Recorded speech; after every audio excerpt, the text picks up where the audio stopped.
across the UK, on DAB+, on your smart speaker, on your smart TV, and on your side. This is Talk.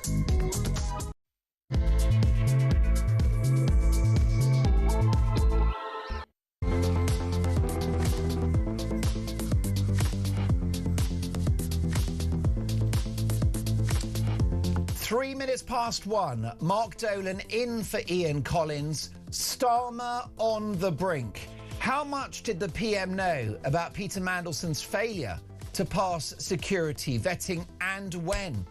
Did the Prime Minister mislead Parliament? Did he know about this problem when he answered or failed to answer questions at PMQs this Wednesday? We're going to bring you all of the details and dimensions of this extraordinary political bombshell.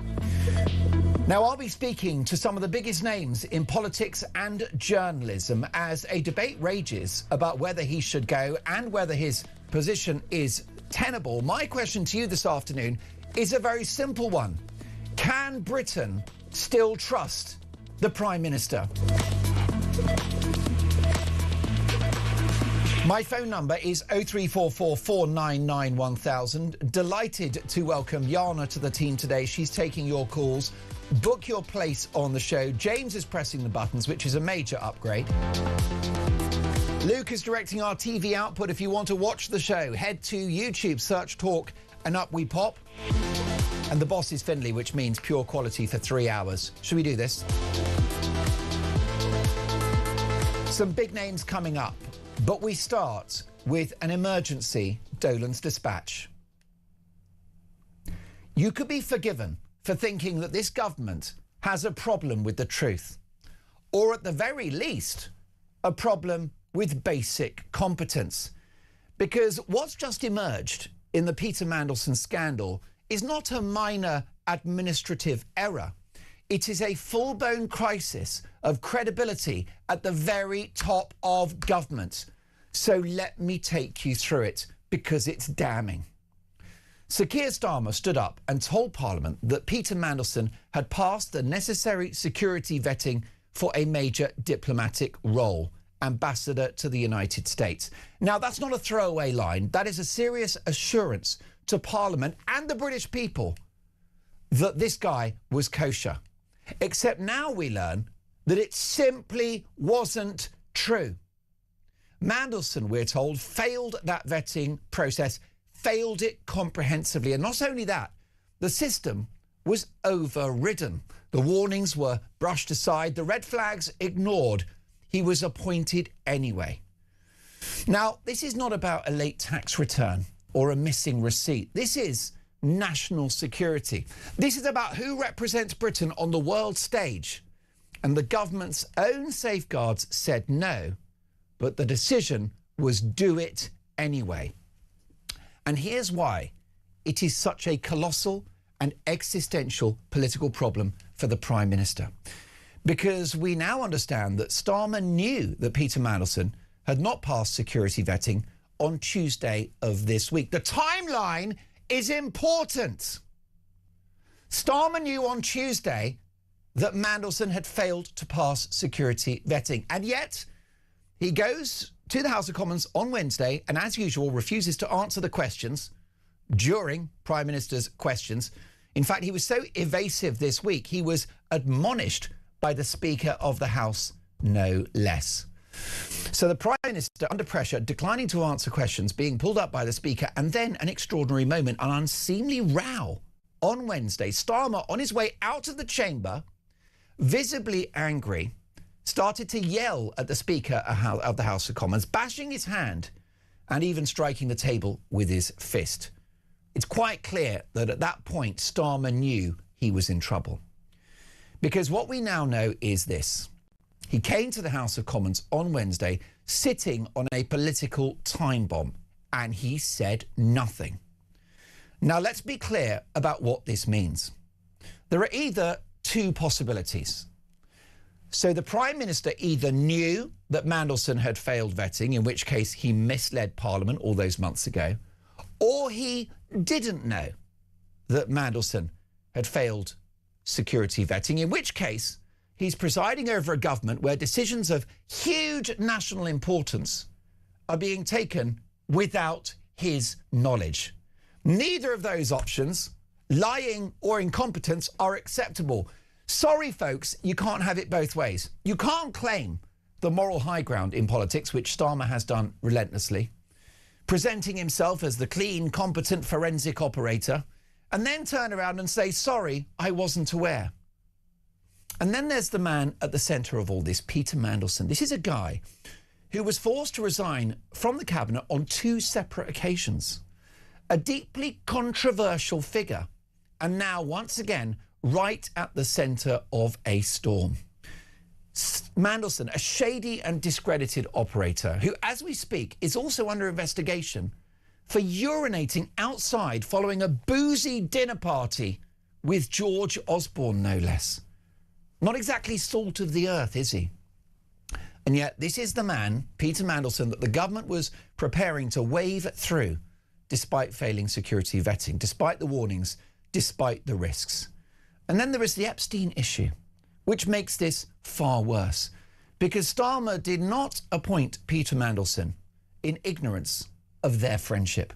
By February, it was stated in the House of Commons that Starmer was aware that Mandelson had maintained a relationship with Jeffrey Epstein beyond Epstein's conviction, and that this was included in a briefing note from the Cabinet Office and ethics team. Parliament also heard that a Financial Times journalist had raised the matter directly with Starmer in January 2024. So this was not hidden, not obscure, not something that nobody knew about. The Prime Minister appointed Mandelson, despite it already being in the public domain that Mandelson's relationship with Epstein had continued after Epstein's conviction for offences against children so egregious I cannot describe them on a family show. Published material showed Mandelson calling Epstein my best pal in a birthday message. Starmer aware of this. Later, reports also said Mandelson urged Epstein to fight for early release and that he remained in contact with Epstein for years after the conviction. Parliament also heard that Mandelson had stayed at Epstein's house while Epstein was in jail, and that the due diligence material drew attention to Mandelson's use of Epstein's hospitality in America and Paris whilst Epstein was in prison. So the question for Starmer is a very simple one. Knowing all of that, why on earth did he think Peter Mandelson was an appropriate choice to represent Britain in Washington? This is not a minor embarrassment. It is a catastrophic failure of judgment, and it gets worse. It actually gets worse. Downing Street now says Starmer did not know until this week that Mandelson had failed the security vetting itself. So Starmer's position is as follows. He knew about the Epstein relationship, knew it continued beyond conviction, still appointed him, and then says he was not told that the formal vetting process had gone against Mandelson. Well, this leaves Starmer in a perilous position. If he knew about the friendship and appointed Mandelson anyway, his judgment is shattered. If he then told Parliament due process had been followed without knowing that the vetting had failed, his grip on his own government is non-existent. Either way, this is not the story of a careful or competent Prime Minister. It's not the story of a Prime Minister that's honest and straight with the British people. It is the story of a Premier who waved through a man with glaring reputational baggage, then discovered too late that the security system had been waving the red flags all along. And now, conveniently, a senior civil servant in the Foreign and Commonwealth Office has resigned. He's been fired. Why? Because it's never Starmer's fault. We were told, oh, it was the officials. The system allowed it. The process has now been changed. Classic Starmer. So the system is the problem, is it? I have to say that is not how accountability works. Sorry, Finlay, you don't get to run the country, appoint people to critical roles, defend those decisions publicly, and then when it all goes wrong, say nothing to do with me, Gov. It was the system. That's not leadership, that is evasion. And the opposition are now quite rightly asking the most important question of all. Did the Prime Minister mislead Parliament? Because in our system, that is a resigning matter. Not a clarification, not a reset, not a lessons will be learned, resignation. And that's why this story matters so much, because it cuts right to the core of Keir Starmer's entire pitch to the country in July of 2024. This guy, son of a toolmaker, didn't build his reputation on charisma or ideology or a sweeping vision or any policies to speak of. His brand was competence, seriousness, decency, integrity, the grown-up in the room. And what this scandal does is destroy that brand at its very foundation. Because if he knew about Mandelson and the security vetting, he's misled the country. If he didn't, he's not in control. Either way, the central promise unravels. And once that goes, once the aura of competence disappears, when the trust is gone, politics becomes very, very difficult indeed. So don't let anyone tell you that this is a Westminster bubble story. This is a test of leadership, a test of honesty. The Prime Minister has failed both. He must resign. 0344 499 1000. Your thoughts on this. Can Britain still trust the Prime Minister? Delighted to welcome the Director of Popular Conservatism, Mark Littlewood. Hello, Mark. Good afternoon, Mark. Good to be with you. Good to have you on the programme. The Prime Minister is in deep trouble. Yes, I mean, I think you put it very well. You can only reach one of two conclusions.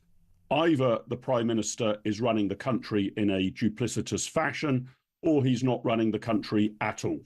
And in either case, his position as Prime Minister is untenable. It seems to me there is no doubt that he has misled Parliament. The only question is whether it was inadvertent or not. Nevertheless, he made the claim that the protocols had been followed, the security vetting had been passed, all the rest of it. So he didn't stand up in Parliament and say, I'm not sure, it hasn't crossed my desk. He made, not just in Parliament, but at a public press conference, he made it extremely clear that all the processes had been followed. So the number of questions, I mean, the story doesn't stack up in my view. You also highlighted that he knew on Tuesday night, apparently, this is the story, that the security vetting had failed, and he did not choose to correct the record at Prime Minister's question time at noon on Wednesday. Why? Why? It is your absolute obligation to do so. So all of this hiding behind process, as if the only thing we expect the Prime Minister to do is to ensure that the right boxes are ticked on various clipboards and pieces of paper are shuffled from one inbox to another. No, the job of a Prime Minister is to exercise judgment and discretion.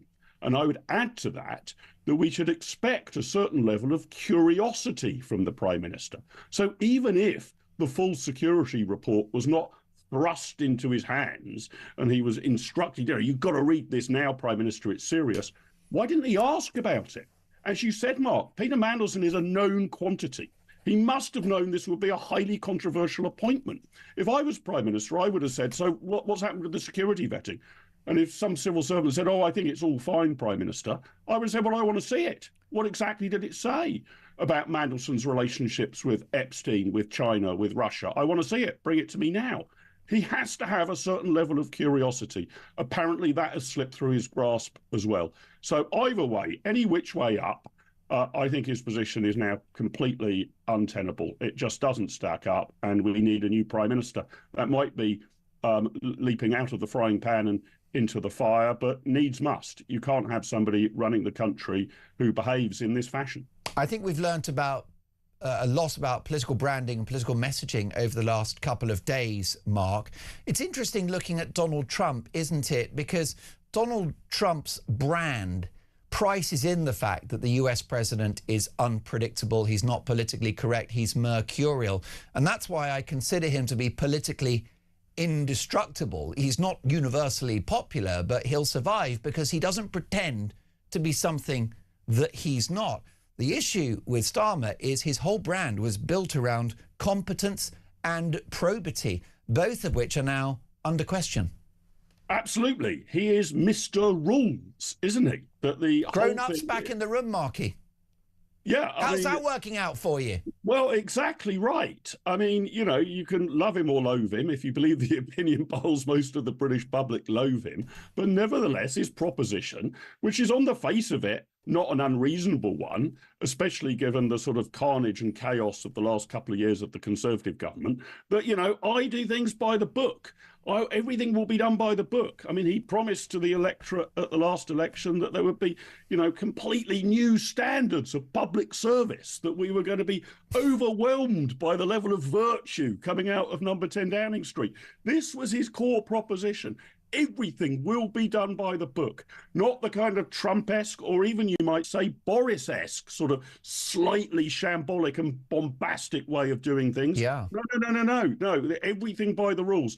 And if you live by the process, you die by the process. I completely agree.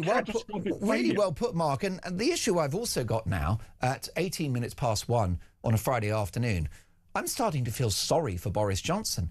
Because one of the reasons why he was forced to resign as Prime Minister is because he stood near a glass of orange juice during COVID. Yes, well, that's right. I mean, this is why. And I think, again, in your opening remarks, Mark, you put it very well. In any way, misleading Parliament is one of the most gravest crimes you can commit, politically at least. And so even if you have been economical with the actuality about standing next to a piece of cake, that's fatal for your career. And as you rightly say, this issue, you've got to bear in mind, appointing the ambassador to the United States, one of the most serious appointments that you can possibly make, possibly the most serious one. This isn't some sort of middle manager who sort of, was appointed down the line somewhere or just sort of somehow, managed to navigate his way through the system. A very, very serious appointment. This goes way beyond who looked at a glass of orange juice or whether there was cake in a room during COVID.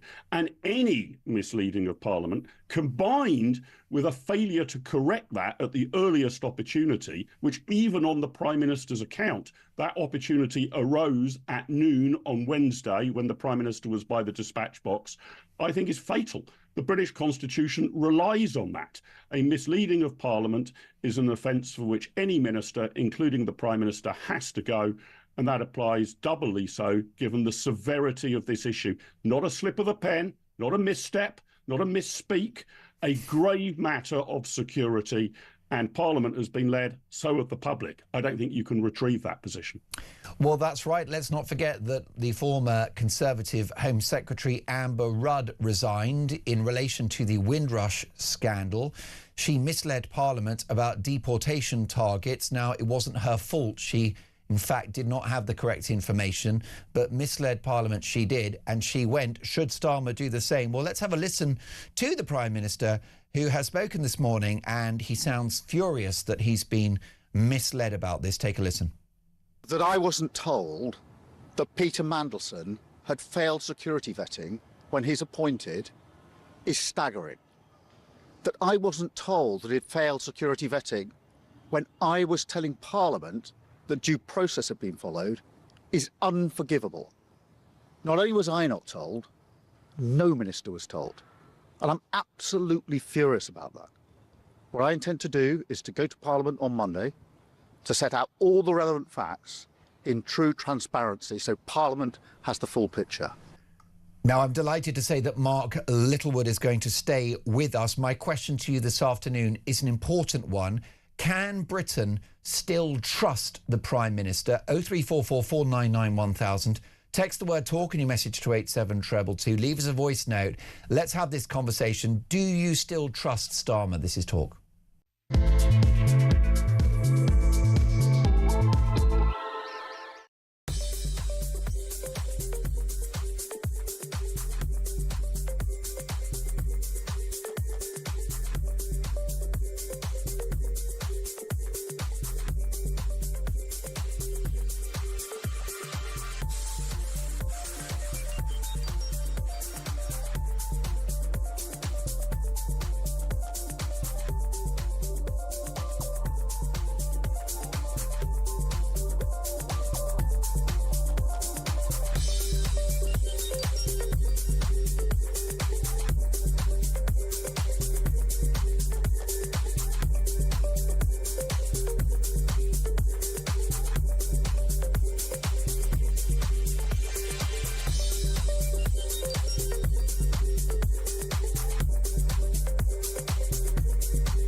across the UK.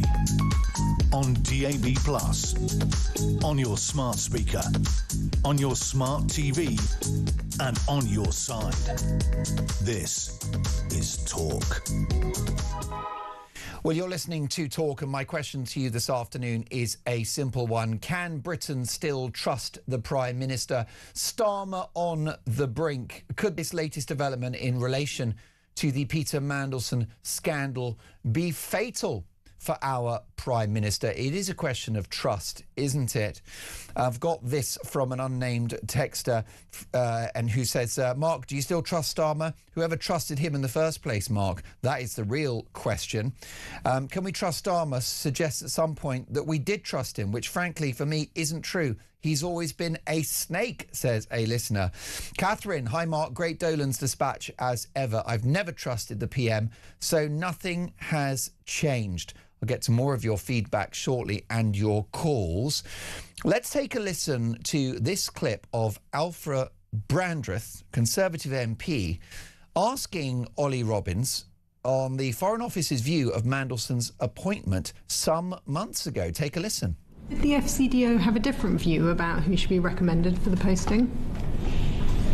I think by the time we're describing, it was clear that the Prime Minister wanted to make this appointment himself and had therefore I understand that the FCDO was informed of his decision and acted upon it and via the Foreign Secretary sought and obtained the King's approval for the appointment. But we were, in this particular case, as Chris has explained, the Prime Minister took advice and then formed a view himself, and we then acted on that view.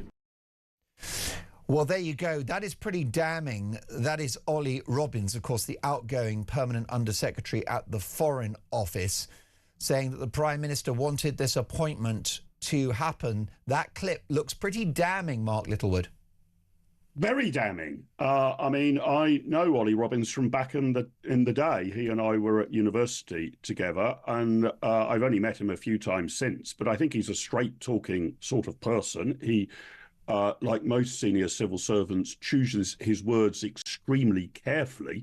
You were saying earlier, Mark, about how bombastic Donald Trump is. Think of Ollie Robbins as the exact opposite. Every single word is chosen to be absolutely precise.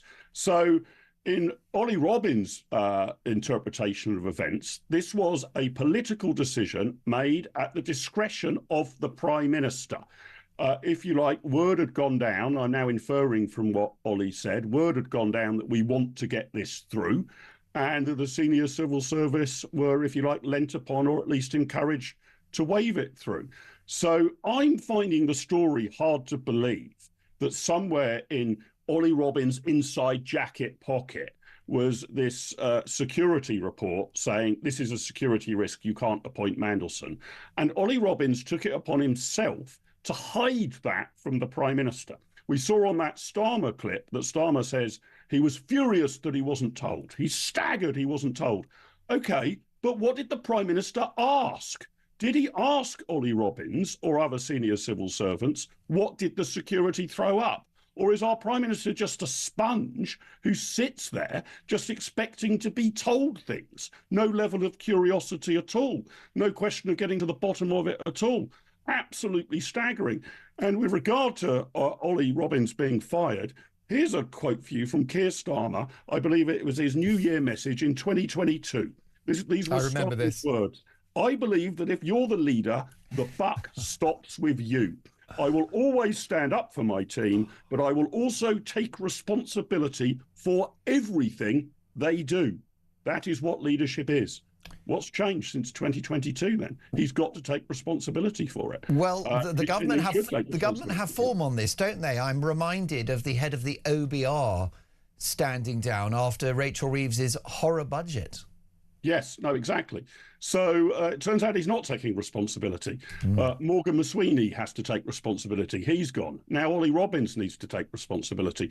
But who next? I mean, again, what I find implausible about this story, Mark, is it won't only have been Ollie Robbins who was aware of this security vetting. I don't know who carried it out, but let's just suppose it's MI5.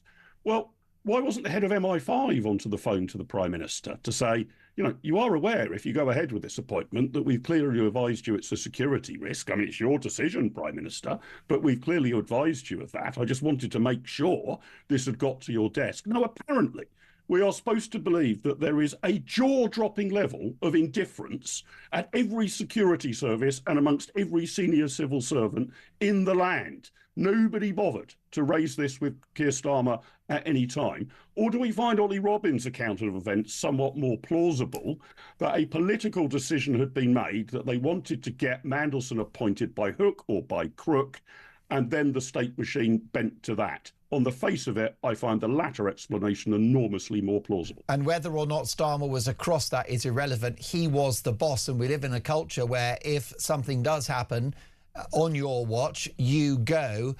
What is your reading of this? Do you think Starmer makes it to May and the local elections? I think that's now slightly odds against. He may still be Prime Minister, because it will take the Labour Party, what's it take, 2 or 3 months to organise a leadership election. So he could be even more of a lame duck Prime Minister than he is now. But the position is surely untenable for him now. And obviously, if he quit on Monday, for sake of argument, he's showing no inclination at present to do that. I think he'll have to be pushed rather than doing the honourable thing. It would probably still be June before the Labour Party had actually elected a new leader and therefore our new Prime Minister. So he might be in place as a lame duck in May, with us expecting a new Prime Minister at some point. That, I think, is probably the more likely outcome than allowing this to drag on for another 3 or 4 weeks. In fact, if Labour wanted to act in an electorally cynical fashion and try and pick themselves off the floor that they seem to be on in the opinion polls, they're in for an absolute shellacking potentially. They might make the decision that they need to move now. And even though we might not know the identity of the incoming Prime Minister, we would certainly know that there would be one on the way. Do you think that Starmer is still Prime Minister at Christmas is now for the birds, Mark? Yeah, I think the chance of him seeing out the rest of the year is nearly zero. I mean, I think he's been able to cling on for Labour MPs worrying about who the replacement might be. People who don't like Wes Streeting saying we've got to stop Wes. People who don't like Ed Miliband saying we've got to stop Ed. People who don't like Angela Rayner saying we've got to stop Angela. But the position is now so bad that if you are a Labour MP, you would be very, very well advised to pull the lever, open the box and take the risk, because persisting with this Prime Minister is a road to nowhere, not just in party political terms, but it's now a humiliation for the United Kingdom. Mark, you always go down a storm with our viewers and listeners. Thank you for your valuable time this afternoon. Mark Littlewood is the Director of Popular Conservatism. So much more to come. We're going to be joined by a journalist that broke this story months ago. He thinks that the Prime Minister's position is untenable and that the PM is being economical with the truth. My question to you today, can Britain still trust the Prime Minister? One of the best connected journalists in the country, live in the studio next.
across the UK.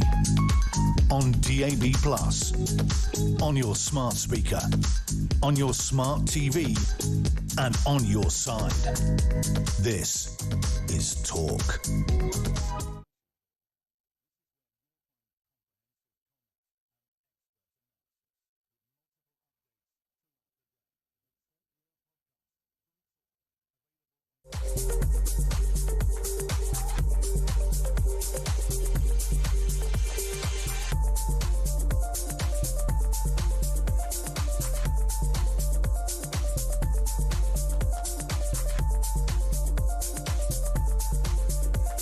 Can Britain still trust the Prime Minister? You are listening to Talk. I'm delighted to welcome into the studio one of the best connected political journalists in the country, the political editor of The Independent, David Maddox. David, good to see you. Great to see you, Mark. Thank you for coming in to see us. This is a massively important story, a Prime Minister on the brink. Well, I'd like to draw attention to my viewers and listeners to David's post, which has just gone out a few hours ago.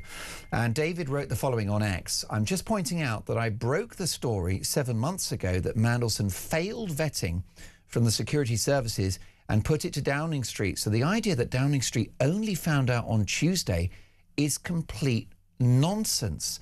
Well, you've found the smoking gun, have you not? Yeah.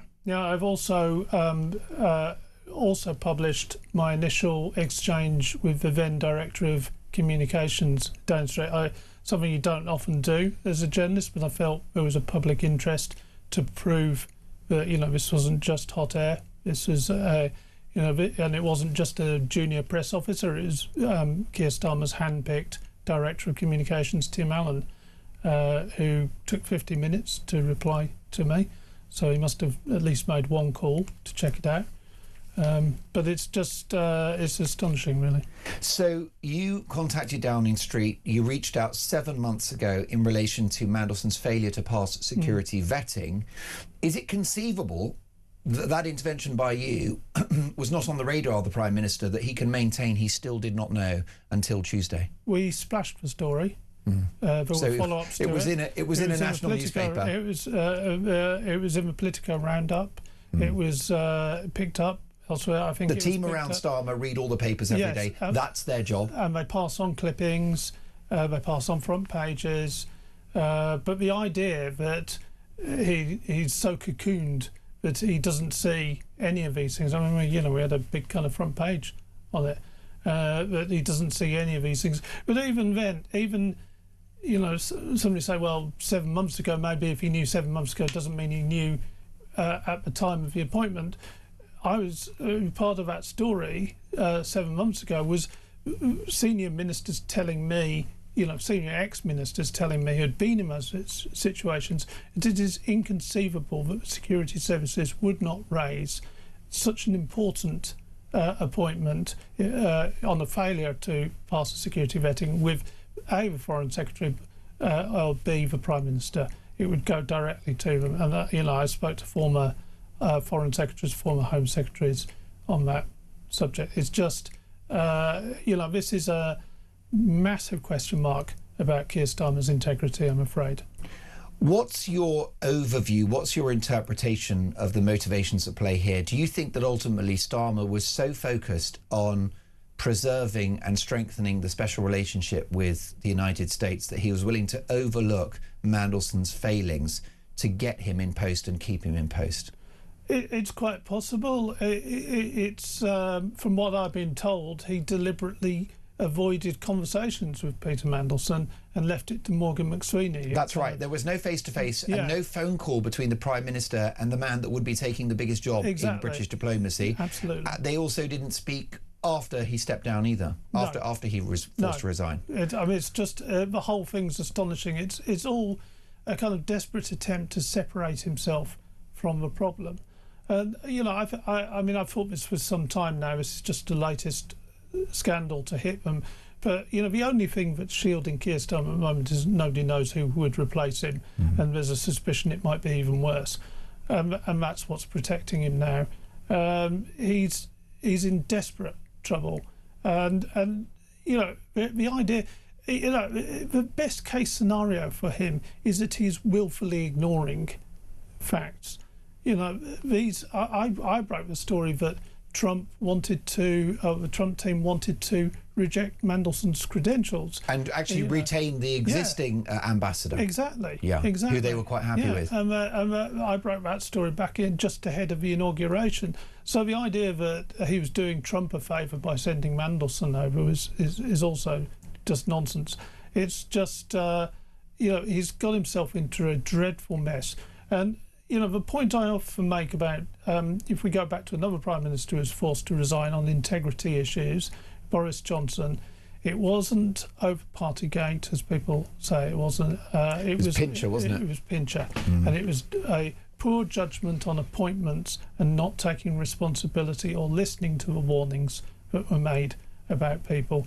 And, and to a certain degree, Mandelson is Keir Starmer's Pincher, but a hell of a lot worse. Well, the million-dollar question is whether the Prime Minister was incompetent and asleep at the wheel, or he's lied. I mean, those are the only two possible options, neither of which, David, are great. No, this is a man who's leading our country in one of the most difficult periods in our history. Whose brand is built on probity and competence. Yeah. Who told us that the adults were back in the room when they won the election. Now, I'm not saying he should go, partly because I don't know who would replace him. I mean, it's not my job anyway. But I can tell you that if they are saying they didn't know till this week, that is not true. That is absolutely not true. That is damning. When you reached out to them and you splashed this story on the front page, did Number 10 come back to you after that? Was there any ongoing communication around this story? There was some ongoing communication. But it was dancing around the initial response, which was a very curt response I got, something along the lines of normal vetting was done by the FCDO, and that was it. But the weird thing is, I see people are pushing back, supporting Ollie Robbins now, who's of course the senior civil servant who's just been sacked essentially over this. Ollie Robbins was appointed after Mandelson was appointed, and the idea that the security services would rely on Ollie Robbins, who is from what I've been told, a man of huge integrity, meticulous, extremely good at his job. There's a question mark over whether he would have hidden it anyway, but the idea that the security services, MI6 or whoever, would have relied just purely on him is nonsense. There would need to be a political impetus to override that failure to pass security vetting. It would not be in the gift of a senior civil servant to go, he's failed the vetting, doesn't matter, give him the job. A civil servant couldn't do that, wouldn't do that, particularly an incredibly studious and thorough civil servant like Ollie Robbins. But the thing we're forgetting from this issue is that Mandelson wasn't just being ambassador to the US. He was in lockstep with Morgan McSweeney, who was the one who wanted the appointment, and the two of them were running the government. To the extent that multiple sources have said that last reshuffle that Keir Starmer did when Angela Rayner had to resign over her tax affairs, that was done by Mandelson and McSweeney. It was them who have the board when Mandelson was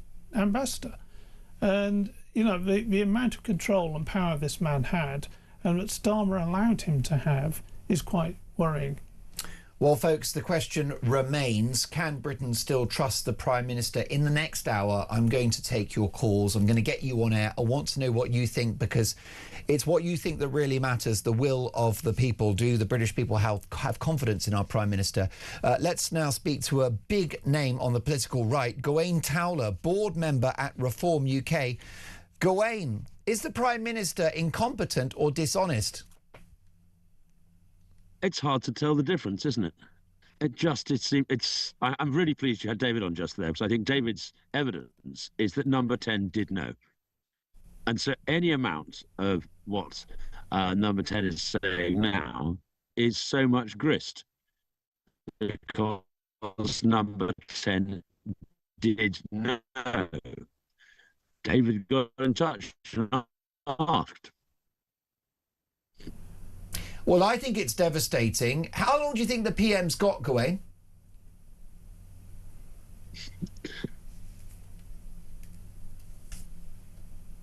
Now, can I apologise to my viewers and listeners? We'd love to hear what Gawain has to say. The line is not great. I'm going to return to this conversation in the company of the political editor of The Independent, David Maddox. This is a man who broke the story about Mandelson failing security vetting 7 months ago. David Maddox reached out to Number 10, splashed the story on the front page of his paper, and yet we're told that the PM only found out about this on Tuesday. Is the Prime Minister still telling the truth? Can Britain still trust Keir Starmer? This is Talk.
He's just trying to take credit, Keir Starmer, isn't he? This man is not a leader. He's not the statesman that our country needs. He's failing us at every single level. Donald Trump understands that Keir Starmer is fundamentally not a patriot. Yeah. He's not on the side of the West.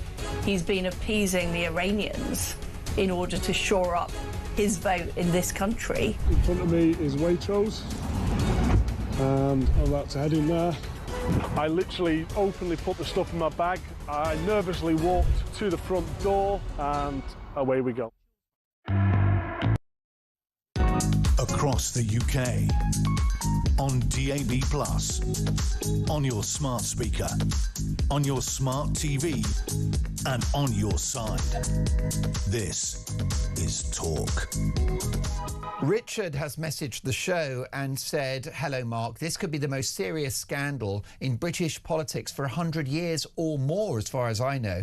There's no scandal on record where the civil service has intentionally misled politicians.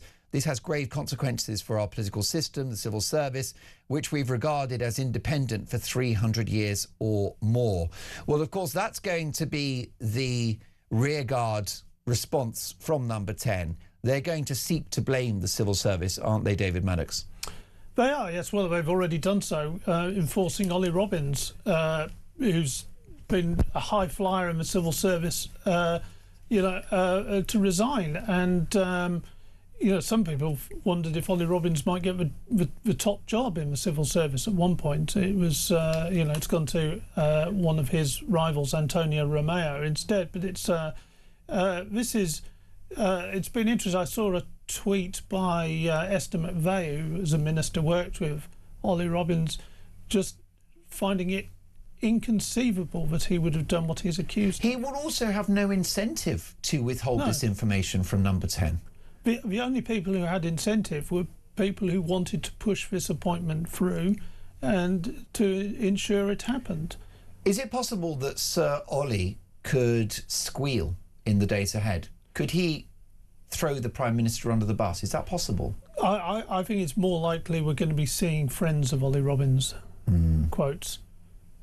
Because when you are forced to resign or are fired as a senior civil servant, you don't have too much freedom to spill the beans, do you? You don't. But interestingly enough, I would have thought that this is where Labour MPs need to get a backbone and start acting independently and scrutinising their own government, because they control the Foreign Affairs Select Committee, and it is they also control the Security and Intelligence Committee.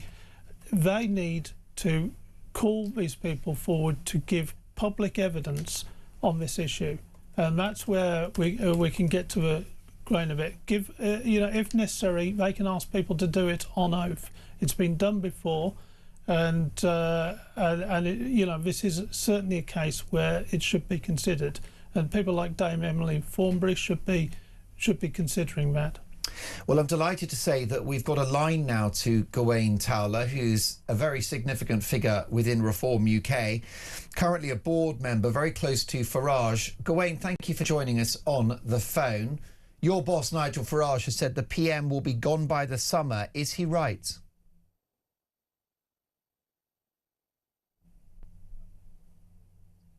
Apologies, folks. It is, I've got to say, the most long-awaited answer in broadcasting, but we'll catch up with Gawain on another occasion. Where do we go from here? So how could this all play out? Starmer clings on until May. Labour get a drubbing at the local elections, perhaps a complete wipeout. What happens next, do you think? I think that's the million-dollar question. I think May has always been the point where Labour MPs need to make a decision. Do they want to stick with this man, or do they want to change? And as I said before, the thing that has protected him up to now is that change has either been worrying for Labour MPs. You don't want people like Angela Rayner or Ed Miliband. Because the party is split about the direction of travel. Exactly. But at that point, you either stick with Keir Starmer, for better or worse, or you move on from him. And that's going to be a very difficult question for Labour MPs to decide on. But they're going to be seeing in their areas, in their constituencies, wipeouts of councillors. They're going to see continued unhappiness that people are telling me they're finding on the doorstep, and they're going to maybe persuade themselves that actually a change is the one thing. Now, one thing I would say is that change doesn't always rescue a party. It did when Boris took over from Theresa May, but look what happened when Boris left. It just went to Liz Truss and Rishi Sunak, and they just went on an inevitable road to the worst defeat in their history. The problem Labour have got now is it took 14 years for them to get back in power. They've not had a good time in government. They'd had no honeymoon period. I wanted to ask that because I think we can both agree that Starmer, it's a question of when, not if, he goes. How damaged is the Labour brand? Could this be the last Labour government for a generation? It's quite possible if they don't sort this out. They've got a little bit of time to sort this out. We Independent backed them at the last election. But, as did the Sun, as did others, others. And we are, as we say, we are independent, but we did back them at the last election. We've been fairly critical of them since, as many others have. But the Labour brand is on the cusp of a meltdown. To the extent that the damaged Tory brand looks like it has a better opportunity to recover. And that's saying a lot at the moment. Well, it most definitely is. And Labour, in their manifesto, said the focus would be growth. Well, we've had 0% growth in January, for example. I know there was an unexpected uptick in growth just before the war in Iran, but essentially the economy is flatlining. Inflation has returned, which is making life a misery for our viewers and listeners and your readers at The Independent. You've still got anger around illegal immigration. The energy crisis, a lot of people think we should be drilling for oil and gas, given that supplies globally are so scarce and so expensive. Whether it's policy, whether it's messaging, and whether it's delivery, this government is struggling. It really is. And as I said, it didn't even have a honeymoon period. It kind of went straight into the post-Southport riots. Which perhaps the Prime Minister judged poorly with his remarks at the time. It was difficult for him at the time. I think he had to restore order in the country. But, you know, getting rid of winter fuel payments, for the meltdown within Labour over trying to cut the welfare bill, really just tinker with the welfare bill. The Chagos, the farmers. There's so much for farmers. I mean, it's just been a long list of bad policy decisions, U-turns, and, you know, trying to blame somebody else all the time. Freebie Gate, another one. I mean, take your pick. I mean, David, I mean, I can't think. I mean, you are vigorously and resolutely independent, but it's hard to think of an administration that has struggled to govern. I mean, you've got Liz Truss, understandably, 44 days, but set that aside, you're going back decades to see a Prime Minister that's found it so difficult to do his job.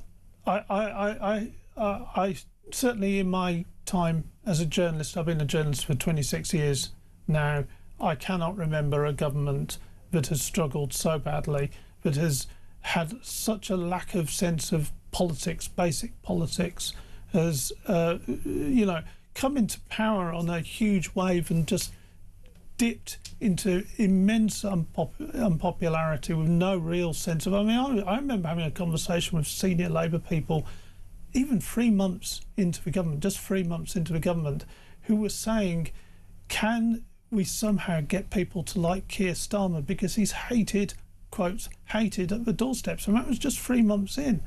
And, you know, this is in a dreadful situation. It's certainly one of the worst governments I can remember. It's very sad for him. It's a tragedy for Starmer, isn't it, really? If he does go, it'll be such an ignominious experience for him, a job he's coveted for a long, long time.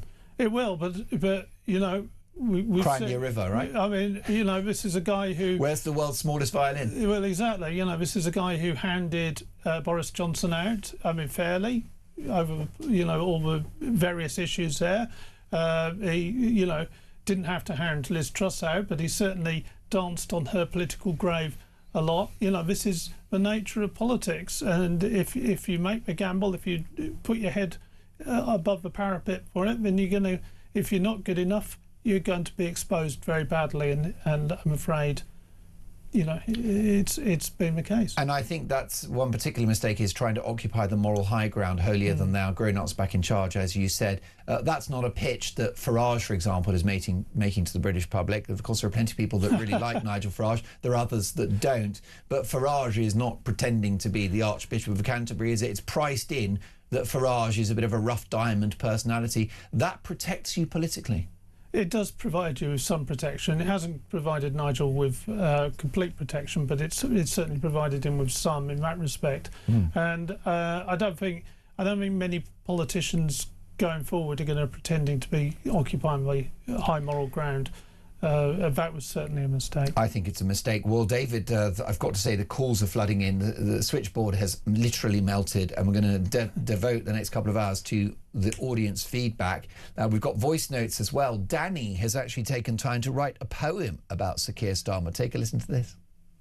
We see you, Starmer, full of bluster, but our sympathy you cannot muster.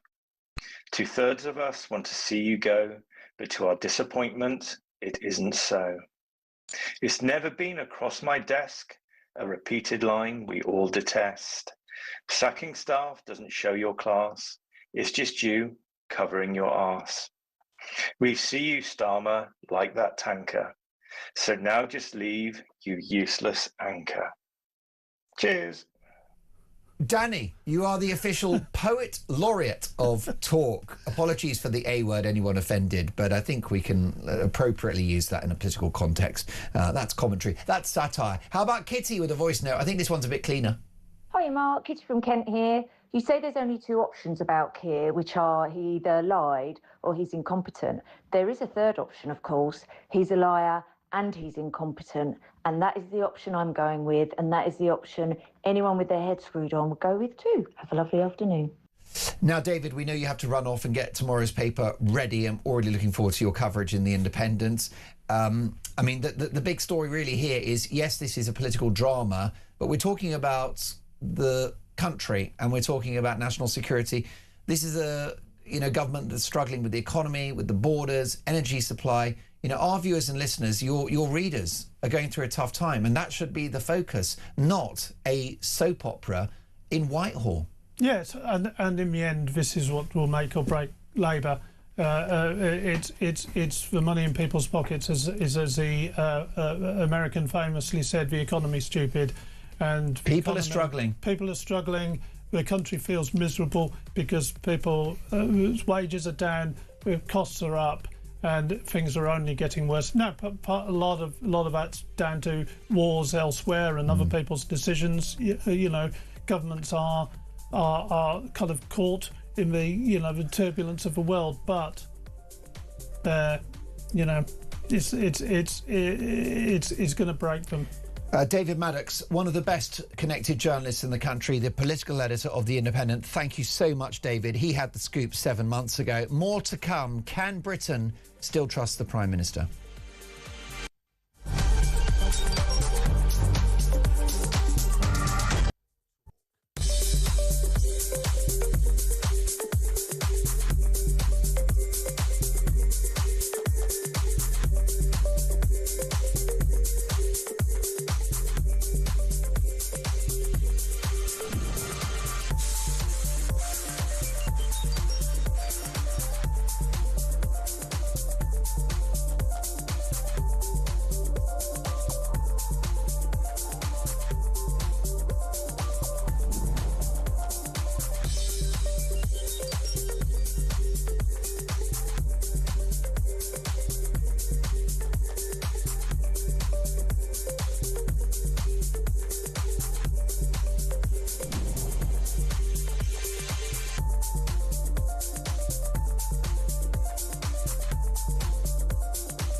Across the UK, on DAB+, on your smart speaker, on your smart TV, and on your side. This is Talk.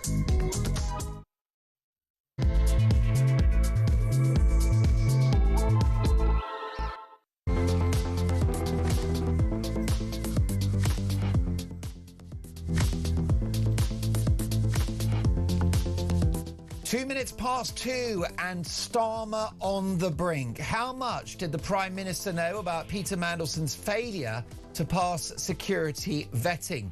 Did he mislead Parliament? Did he know about this problem when he answered or failed to answer questions at PMQs this week? We'll bring you all of the details and dimensions of this extraordinary political bombshell. I'll be speaking to the biggest names in politics and journalism.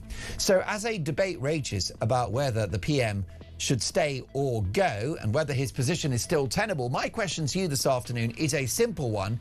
Can Britain still trust the Prime Minister? My phone number is 0344 499 1000. Text the word talk and your message to 87222 or leave us a voice note and let's talk. It's going to be an action-packed show. I'm delighted to say you can hear us on DAB+, in-app and online, but you can watch the show as well. Luke is directing our TV output. I'm going to give the camera a bit of a wave as we speak. If you want to see the show and my amazing guests and to watch Dolan's Dispatch, all you've got to do is head to YouTube, search Talk, and then hit the live button and up we pop. And I think you'll agree it's worth a go. So the Prime Minister, should he stay, should he go? Can he still be trusted? Is it the beginning of the end? Let's speak to a very articulate voice of the left. An old friend of mine, Paul Embry, trade unionist and author of Despised, Why the Modern Left Loathes the Working Class. Paul, why has Sir Keir Starmer struggled in office? Because I think, good afternoon, Mark, by the way, because I think governing is a lot harder than opposition.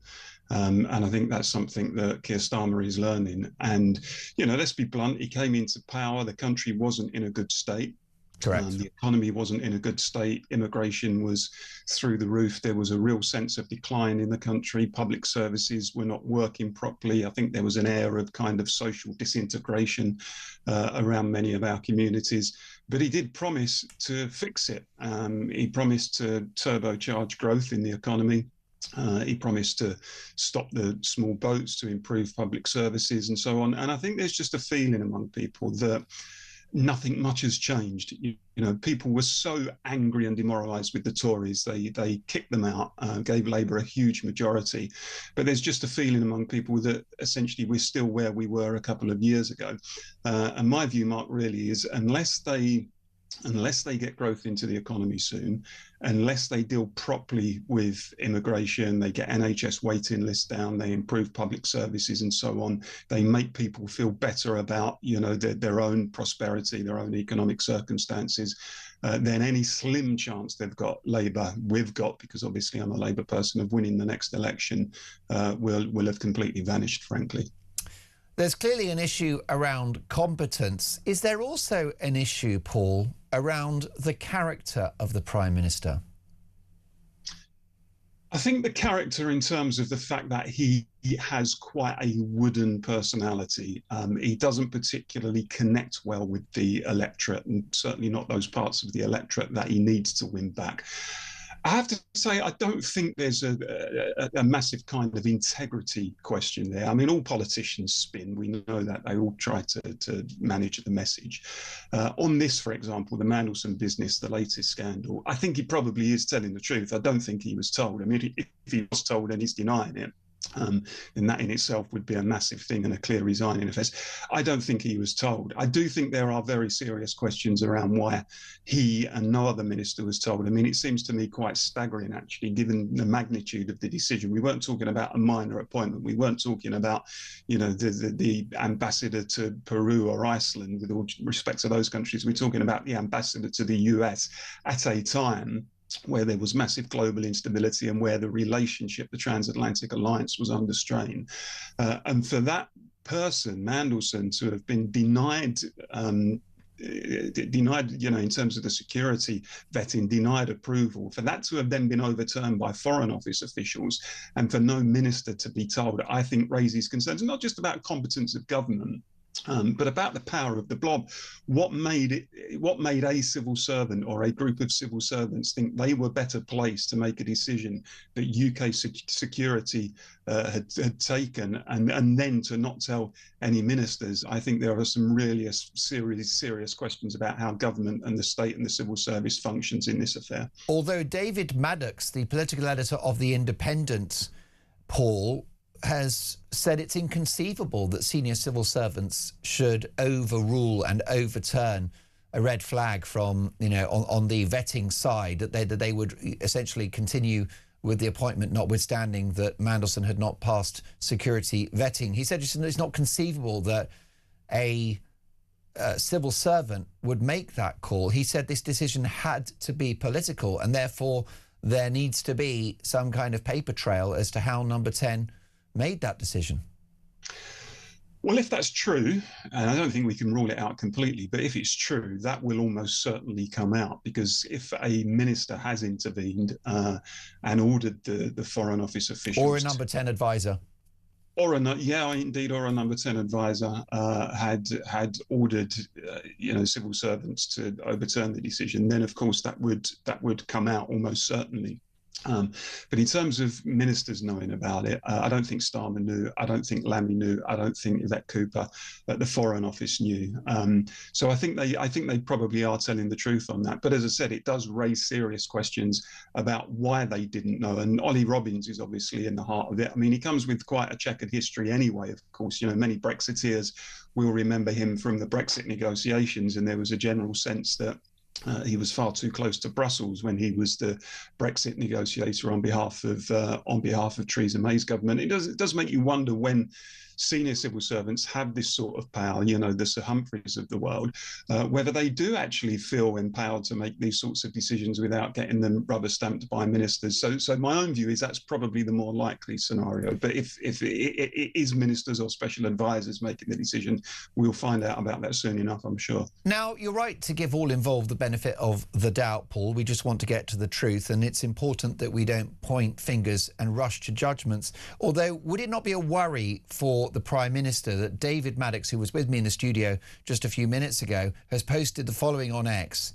He's written, "I'm just pointing out that I broke the story 7 months ago that Peter Mandelson failed vetting from the security service, and I put it to Downing Street. So the idea that Downing Street only found out on Tuesday is complete nonsense."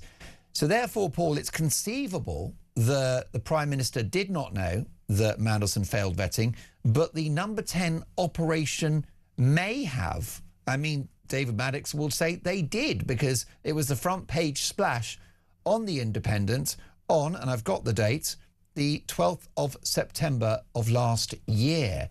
So how can you have a Prime Minister who has an operation that will be aware of this and he isn't?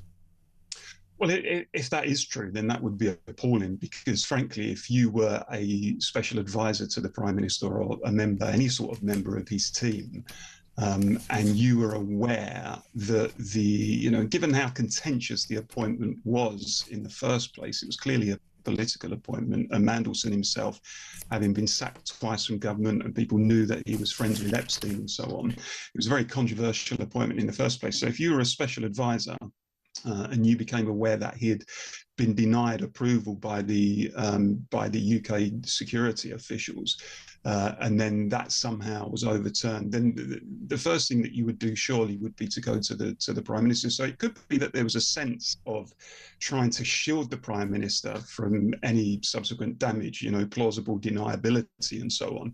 Maybe they were thinking that that was the way to address it. But frankly, if that was true, then it's blown up in their faces, because what it has meant is that Starmer has said publicly, not least in Parliament, that due process was followed and that Mandelson was cleared by UK security officials. That's fundamentally untrue. And whoever withheld that, whether it was civil servants or special advisors, I think they need to be held accountable, of course. Paul, with the clock against us, what's your best guess as to when Starmer goes and who replaces him? Well, I think the May elections will be a crucial pinch point for him. I think it's pretty clear already that Labour are going to have a really difficult time in those elections. Given this latest blow-up with Mandelson, there will be enormous pressure on him to stand down. I don't think he is necessarily the sort of person to do that, so it could be that somebody mounts a challenge.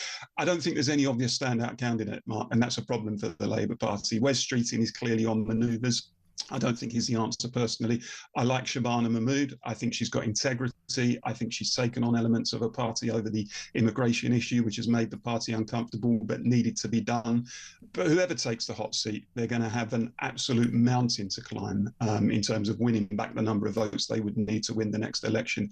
So I don't envy them, frankly. Paul, always a real treat to have you on the show. Fantastic to see you again. Paul Embry is the author of Despised, Why the Modern Left Loathes the Working Class, a best-selling book, well worth a read, let me tell you. Also a trade unionist as well. He's pretty clear, as many voices on the left are, that Starmer is not long for this political world. Can Britain still trust the Prime Minister? Hazel is in Hampshire. Hello, Hazel. Hello, good afternoon. Hello, my love. Thank you for calling. About Starmer's previous record, if his judgment is so poor, what sort of DPP did he make? What sort of solicitor did he make? Yeah. Do you know what I mean? How did he get to the top of the legal profession Exactly. if this is a guy that doesn't know what's going on around him? Yeah, I get a feeling maybe he's always been like it. You know. Well, there have certainly been things that happened on his watch in regard to when he was the Director of Public Prosecutions that haven't aged well, including the failure to prosecute Jimmy Savile. Yeah, that's right. So he's not a very good judge of character, Grooming is gangs he? as well, of course. Pardon? Grooming gangs as well. Well, that's right, yeah. So, yeah, I don't think he's quite on the ball. No, I mean, that's... He needs replacing. And what do you... I mean, do you have any trust in your Prime Minister at this stage, Hazel? Absolutely zero. What do you think should happen, Hazel? Well, I look at the front bench and I just shaking my boots at the thought of any of them taking over. They're all bad. I think we need an election, a general election. I know. I mean, I've got to say, Hazel, that's what the majority of my viewers and listeners say to me is get them out, put it to a public vote. Because the issue we've got, there obviously is this row about Mandelson, but people watching and listening to this show, Hazel, are struggling in their daily lives. Yeah, yeah. Well, I'm a pensioner, so I scrape the barrel sometimes, you know. How do you get through, Hazel? How do you survive day to day? Well, I listen to talk. And you'd think that would be quite miserable when I'm already feeling a bit blue. But no, I like to listen to talk. You know, I don't want music, that's for sure. So no, I get through. My daughter lives here with me, so she's a good boost, you know. Yeah. Well, listen, she's got a fabulous mum, and it's music to my ears that you listen to Talk and not Magic FM, Hazel. And do call me again soon.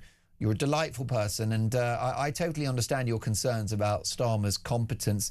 Hazel making a great point. How did this guy get to the top of the legal profession if he presides over a number 10 operation where appointments are being made out with his knowledge?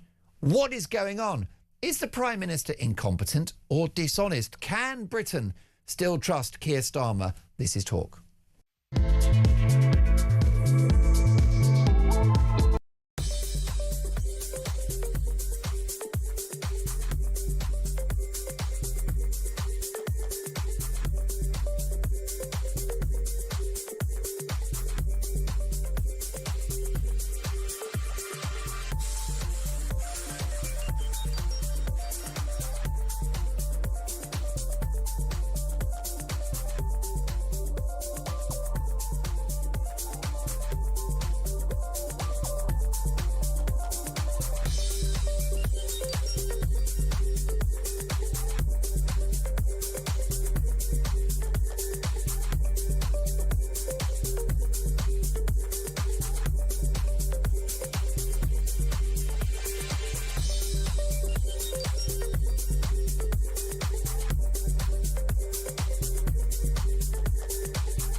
He's just trying to take credit, Keir Starmer, isn't he? This man is not a leader. He is not the statesman that our country needs. He is failing us at every single level. Donald Trump understands that Keir Starmer is fundamentally not a patriot. Yeah. He's not on the side of the West.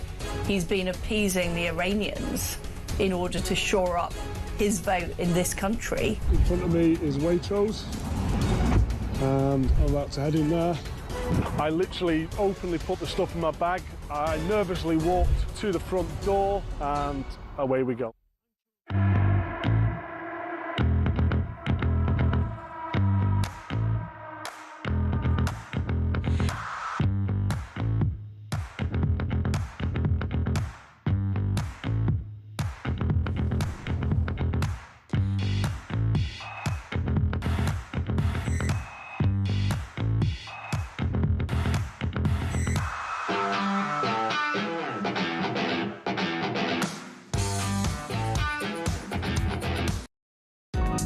across the UK.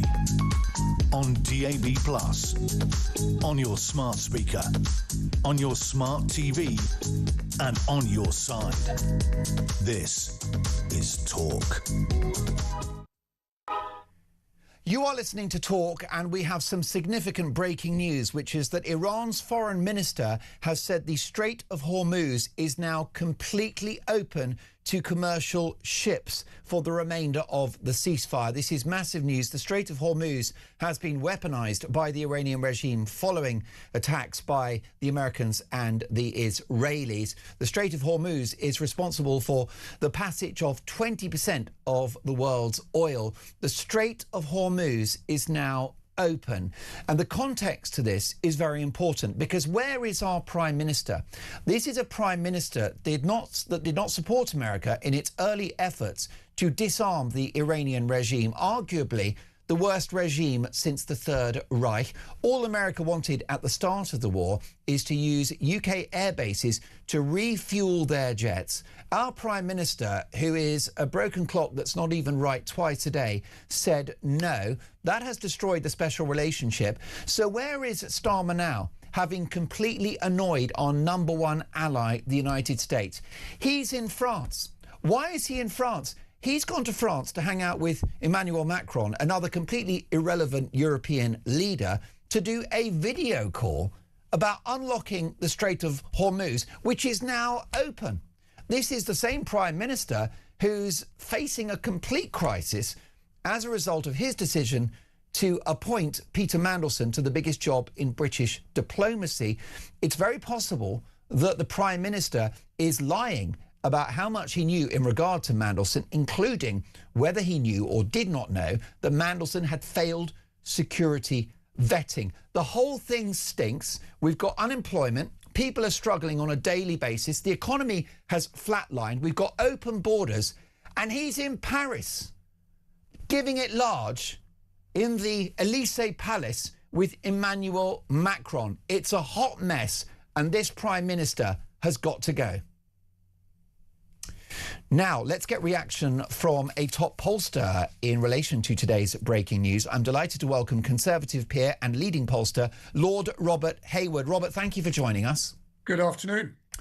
What could be the damage to the Labour brand of this latest set of revelations around Peter Mandelson? Well, the timing couldn't be worse for the Labour Party, and that's because we all know that there are elections coming up on May the 7th, large parts of England in terms of local authorities, but the whole of Scotland and the whole of Wales. But the significant factor is that the postal votes for those elections are going out at this moment.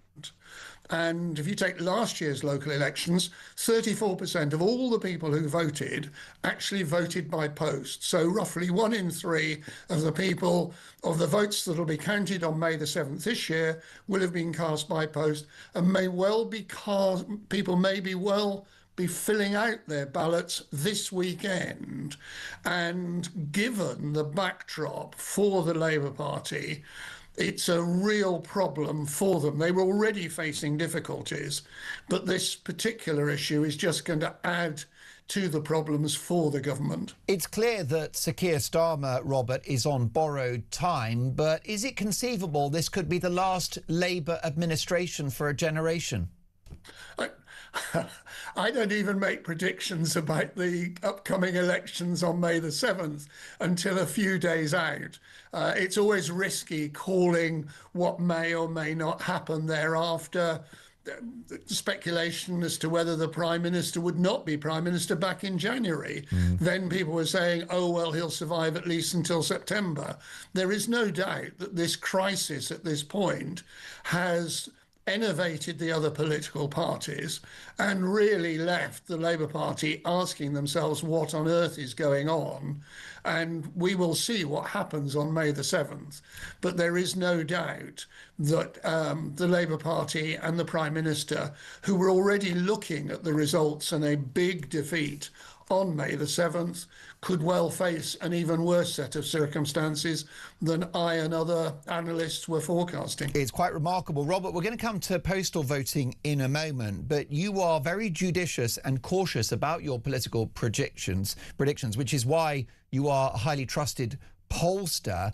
It's clear that if Labour are eviscerated in May, which is likely, and of course the Prime Minister will face further political pressure as a result of not just the economy, illegal immigration and energy supply, but now the Mandelson scandal, it's quite clear, isn't it, that the Labour Parliamentary Party will move against Starmer in the summer. That's got to be a racing certainty now, has it not? It's not an absolute certainty, because what we saw in January was that the Labour Party in Parliament couldn't agree as to whether there was anybody who would be the right alternative within the parliamentary party. So I actually asked somebody deep within the Labour Party earlier today, who is there now available that wasn't available in January? And they were actually, I've yet to have a sensible reply to that answer. So there's no question the internal rows have already erupted. We don't have to wait for May the 7th. The last 12, 18 hours have been positively stupendous.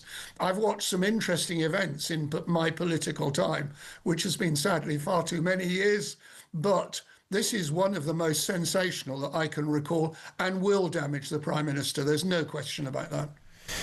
And Lord Robert Hayward, can you talk to me about postal voting and how that plays out in relation to the local elections? Because it's definitely a different dimension, isn't it? Yes, we have a relatively liberal postal voting set of rules in this country. People can apply for them under a series of circumstances, and they can continue to apply already. They don't have to have already got their application in. And the ballot papers are then sent out. They have to be signed and returned. And as I indicated, about 1/3 of all the votes that are cast in local elections are cast before actual polling day. So postal votes in local, they're crucial in general elections, but they're even more influential in local elections. And what's interesting is that although I said that 1/3 of all votes cast in local elections are postal votes, in many of the Labour-run authorities where Keir Starmer and the latest events may be damaging the Labour Party, their postal vote proportion is actually much higher than it is in many of the other local authorities. So the potential is enormously damaging, and we'll be watching it with interest over the next few days. Briefly, Robert, I'm concerned about the potential corruption element of postal voting. Do you think it should be scrapped? No, I don't. If one looks at Ireland, I said just now that we have one of the most liberal sets of laws. I think there's an argument for tightening the process.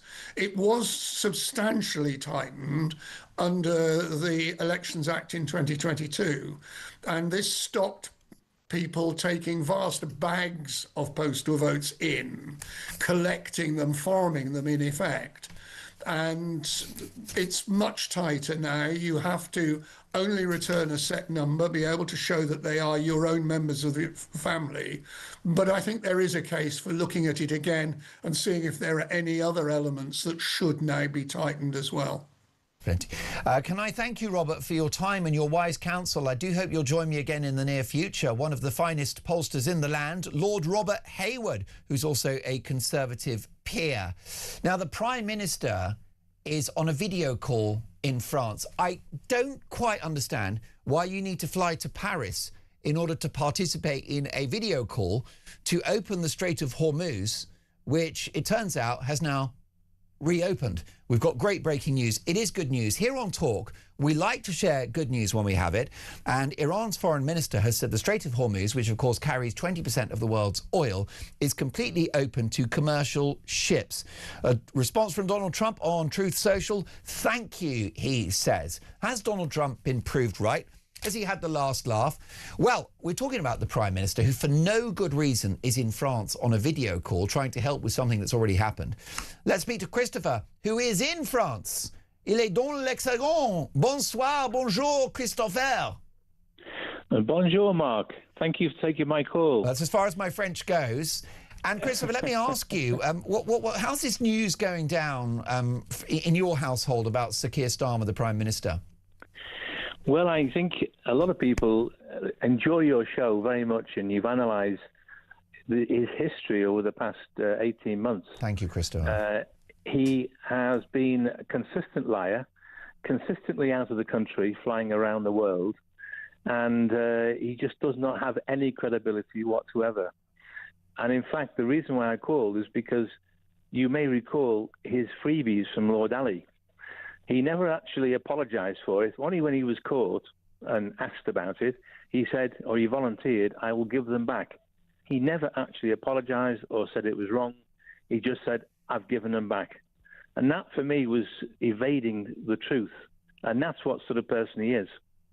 Also, we know for a fact, Christopher, that he faced Kemi Badenoch at Prime Minister's Questions this Wednesday in full knowledge at that point that Peter Mandelson had failed security vetting.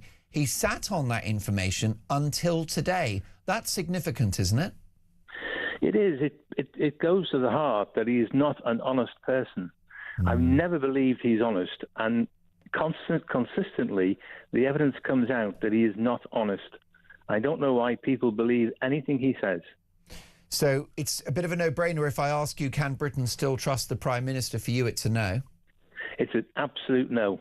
Would a change at the top rescue the fortunes of the governing party? Can Labour be saved with the right leader, Christopher? No, I don't believe so at all. I think they're a bunch of nobodies with no experience, no professionalism, and I think not one of them deserves to be at the top. Christopher, thank you for a really, really powerful call, and do call me again soon. Christopher calling from France, which is where the Prime Minister is at the moment. No one understands why. Did they not explain to our illustrious leader, to our glorious leader, that if you do a Zoom call, you can do that anywhere because of a thing called the internet? They also call it the World Wide Web. And it means that if you've got a computer and you've got broadband, you can do the Zoom call from number 10. Why is he in France? Unlocking the Strait of Hormuz, James, which has already been unlocked. Make it make sense. I would laugh if it wasn't so tragic. Can Britain still trust the Prime Minister? This is Talk.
Across the UK, on DAB+, on your smart speaker, on your smart TV, and on your side.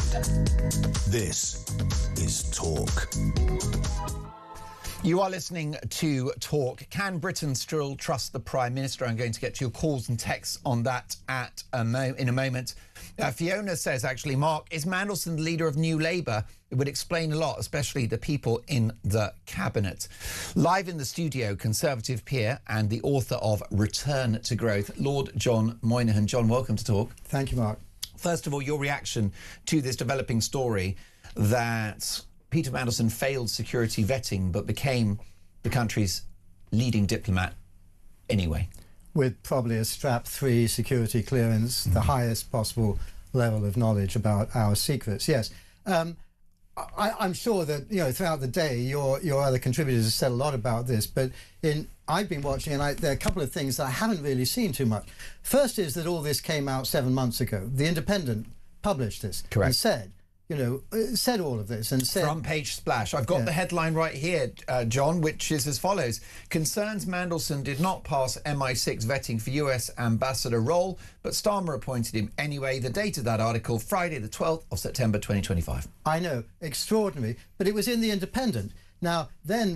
Now this week, The Guardian published it. Of course, the BBC all read The Guardian, so it's immediate, and everybody, you know, on the Labour side, they read it, and they say, oh, look at this news. Well, it's seven months old. So that's one of the weird things. Now, if you follow that line of thought, OK, 7 months ago, somebody says it. Now, somebody inside Labour goes, what, really? If indeed they didn't know, if indeed at Downing Street which is a big if. What, really? Let's ask Ollie Robbins if that is true. Well, you know, if they didn't do that, if the chap who just resigned, the red-haired Morgan McSweeney didn't do that, he's a considerably less brilliant operator than people make him out to be. So that's the first thing. That's the first thing that it doesn't add up. And I think some forensic questioning by Kemi or whoever is going to pull out that Starmer's story just doesn't stand up. No, because it seems those around him in his Number 10 operation have sought to protect him because he didn't have a face-to-face conversation with Mandelson prior to the appointment or after his resignation. So that's curious, isn't it? Yeah, even though the Prime Minister gave the impression he had spoken to Mandelson because he said, I regret believing Peter Mandelson's lies. Now, the implication there is that they spoke. They did not speak. He also attended PMQs on Wednesday in full knowledge of this story. Yeah. Do you not think it's surprising that when the news broke, if it was the first time he heard it, which would have been Tuesday evening, he might have made a statement then? Yeah, I mean, none of it stacks up, and I think it will fall apart over time. And for Labour, this is very inconvenient because they wanted to get rid of Starmer after May so that he could shoulder the blame. And now, you know, they're going to actually lose him before May. Do you think it's conceivable that he doesn't make it to the May local elections? Well, there's another month to go, and if a few more shoes drop, then his position it's already untenable, but it becomes ludicrous. Now, there's another point I'd like to pull out about this, which is why did Mandelson fail his security vetting? What was it? Very few people are asking that. Now, the Independent story said it was China, and that's incredibly serious. The implication would be possibly, I've got to be careful of libel, but possibly something like being very good at introducing people into China and helping facilitate trade and all of that. Too close to Beijing, too close to the regime, potentially, allegedly, possibly. But what... National security, the economy. What has been exposed about our national security by this person who had so much knowledge of the nation's innermost secrets? Point one. I mean, on the wilder shores of conspiracy theory, there was chatter about Lord Mandelson and Russia for the last 15 years. You know, it would come across. And I hate conspiracy theories, so I thought all this Epstein thing was nonsense, all of this, oh, you know, there's corruption going on, was nonsense. And then suddenly you see a picture of Peter Mandelson in his underpants in Epstein's Paris house. Apartment, Paris house. And you suddenly think, is this a whole world I never knew anything about? Yeah. Is this a whole world where people behave this way and do these things and it's pervasive? You just don't know. So, you know, I hate conspiracy theories, and yet some of the wildest conspiracy theories seem to be sort of coming true in this particular case. But what was it, and why aren't people following up on what he knew and what he might have revealed to who he was failed on his test, his vetting test for? And I'm trying to be as fair, even-minded and charitable as I can towards the Prime Minister, but there can be only two conclusions as a result of this latest Mandelson scandal. Either the Prime Minister is incompetent and asleep at the wheel, or he's lying, neither of which is a great outcome. And the former, that he's incompetent and asleep at the wheel, they're not mutually exclusive, by the way. It can be both. But the former, that he was just asleep at the wheel, is becoming more and more untenable as these new facts come in. Particularly given his CV as a former Director of Public Prosecutions. This is a guy whose job it was to interrogate evidence on a daily basis. And then suddenly he becomes PM and he's Mr. Hands-Off. I know. Mr. Laissez-faire. Which opens again, up, it doesn't add up. Which opens up again a third line, which is all these things that he approved to be prosecuted, and all these various things that are hanging over us from that time. If he is so incompetent, as he seems to be claiming he is, because he's not saying I'm a liar, he's saying I'm sorry, I'm incredibly incompetent. If that's true. the case, That is the main defence at the moment. If that's the main defence... I'm sorry, I didn't know what was happening on my watch. So if that's the case, what about when you were DPP? Now, we've got further developments to this, Lord John Moynihan. Bloomberg sources are saying that Peter Mandelson did not simply fail his vetting. Issues were raised and the Foreign Office security team and Robbins had to make a decision on whether to grant his clearance. Ollie Robbins apparently felt bound by the rules of the security vetting process not to tell the PM, Number 10, or the Foreign Secretary about Mandelson's concerns, and therefore it appears that the PM and Number 10 were unaware of this until Tuesday. So is that the get-out-of-jail-free card for the Prime Minister, John? That appears to be the story, but there's another story that I'm pretty confident I remember correctly, which is that back in the autumn last year, Civil Service said that they had forwarded, I think it may have said it to the European, not the European, the Foreign Affairs Select Committee, that they had forwarded information to... well, I'm glad you said that, because in fact, Finlay, have you got the clip of a Conservative Member of Parliament who actually he's just been tweeting this with some considerable, I would say, consternation and a big response to this. Take a listen to this. Afra Brandreth, Conservative MP, who spoke to Robbins at this Parliamentary Select Committee some months ago, and it was clear from Robbins that the government, the Prime Minister, Number 10, wanted this appointment. Take a listen. Did the FCDO have a different view about who should be recommended for the posting?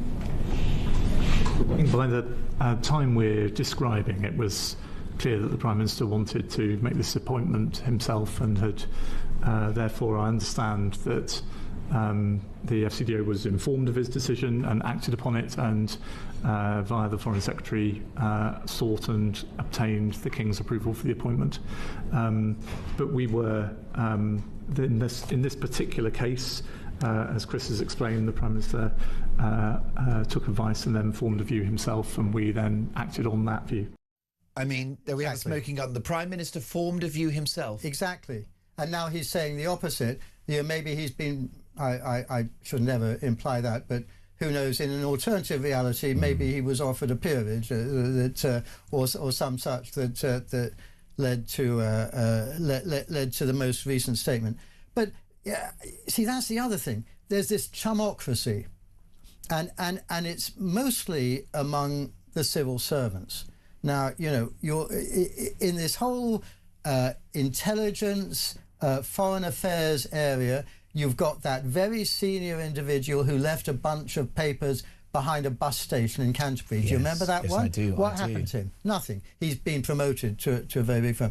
There was all sorts of scurrilous talk about a former ambassador to America. What happened there? Was that investigated? Did that ever come out? No, it didn't. Now, the interesting thing is that Peter Mandelson appears to be have been given honorary membership in that more civil service chumocracy. But and they are capable of running rings around most of us in terms of our ability to pursue something, be forensic in our questions, really break open the story.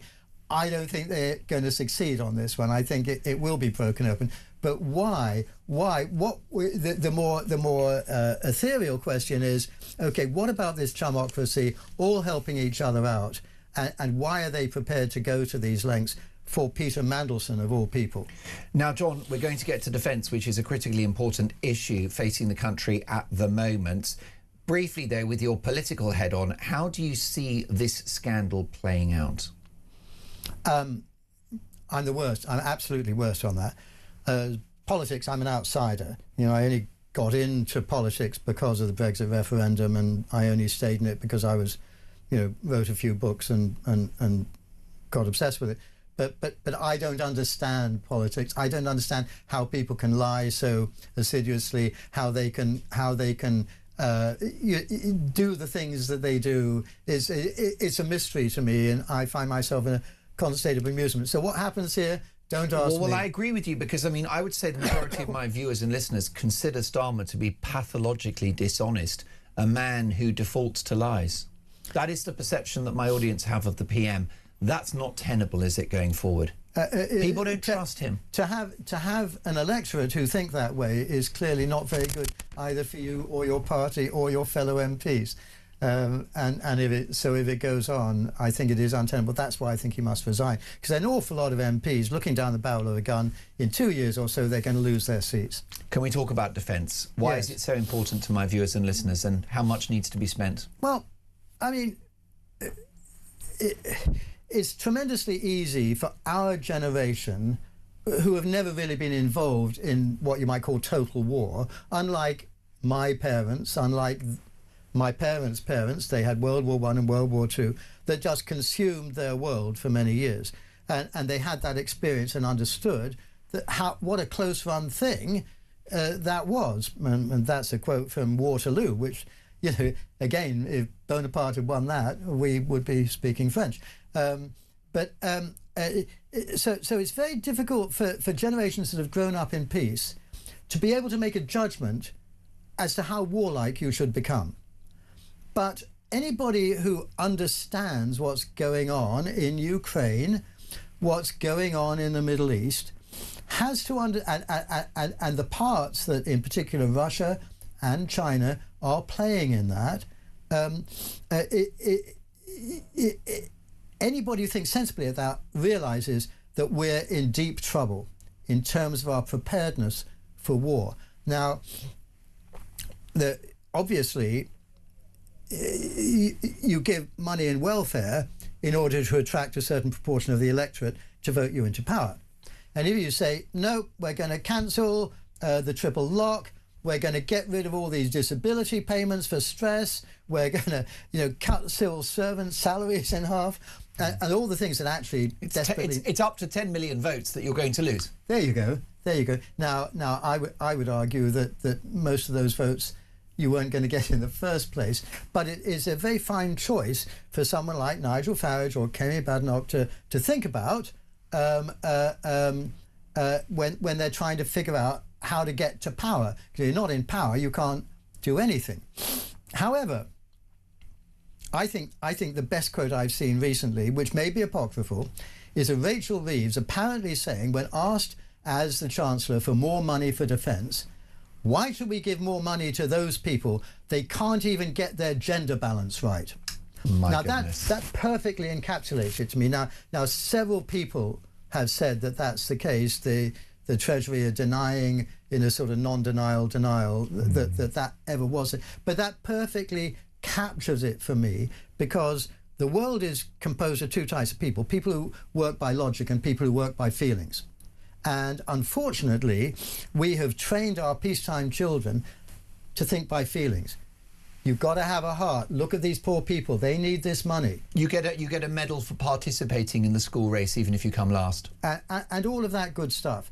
And the question is whether you can assemble a coalition of the people on the other side who think about these things and who realise that we desperately need to spend twice as much as we are spending. Well, I'm right glad now, you said that, because briefly, I think that we need to get rid of this idea of percentage of GDP, because with our dead economy, that's actually slightly nonsensical, isn't it? It's diminishing return. It's an absolute amount. I think we should have an absolute amount. And what do you think, circa 100, 150 billion annually? Sound about right to you?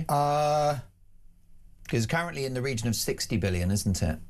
Yeah, no, I think you've got to go more than that. Really? I'm going up to 150 billion. My goodness. I mean, I've written about it in my book, but the book I wrote was a couple of years ago, and I would have been more at your number then. Yes. I now believe you have to go much further, because the whole nature of warfare has changed totally into autonomous drone warfare, whether on land or sea or air. And there has to be an enormous amount of money put in changing our armed forces from the old, tank. That was actually where Boris had a point. The old tank, boots on the ground point of view towards autonomous drone warfare. Let me tell you that Lord John Moynihan is the author of Return to Growth, How to Fix the Economy, and he has suggested live on air that we should more or less triple our military spending from, it's in the region of 60 billion at the moment, he's saying up to 150 billion pounds, given the parlous state of our hollowed out defences. John, I do hope you'll join me again in the near future. Love to, Mark. A pleasure to meet you, and thank you for your valuable time. Lord John Moynihan, Conservative peer, author of Return to Growth. Breaking news, folks. Forget about the fact that the Prime Minister is not long for this world. We have massive news in the Middle East. Donald Trump has posted on Truth Social that the Strait of Hormuz is now completely open and ready for business. We will reflect on the implications of that next.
He's just trying to take credit, Keir Starmer, isn't he? This man is not a leader. He is not the statesman that our country needs. He is failing us at every single level. Donald Trump understands that Keir Starmer is fundamentally not a patriot. Yeah. He's not on the side of the West.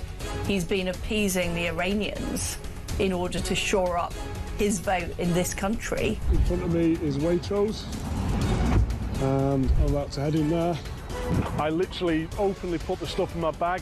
I nervously walked to the front door, and away we go.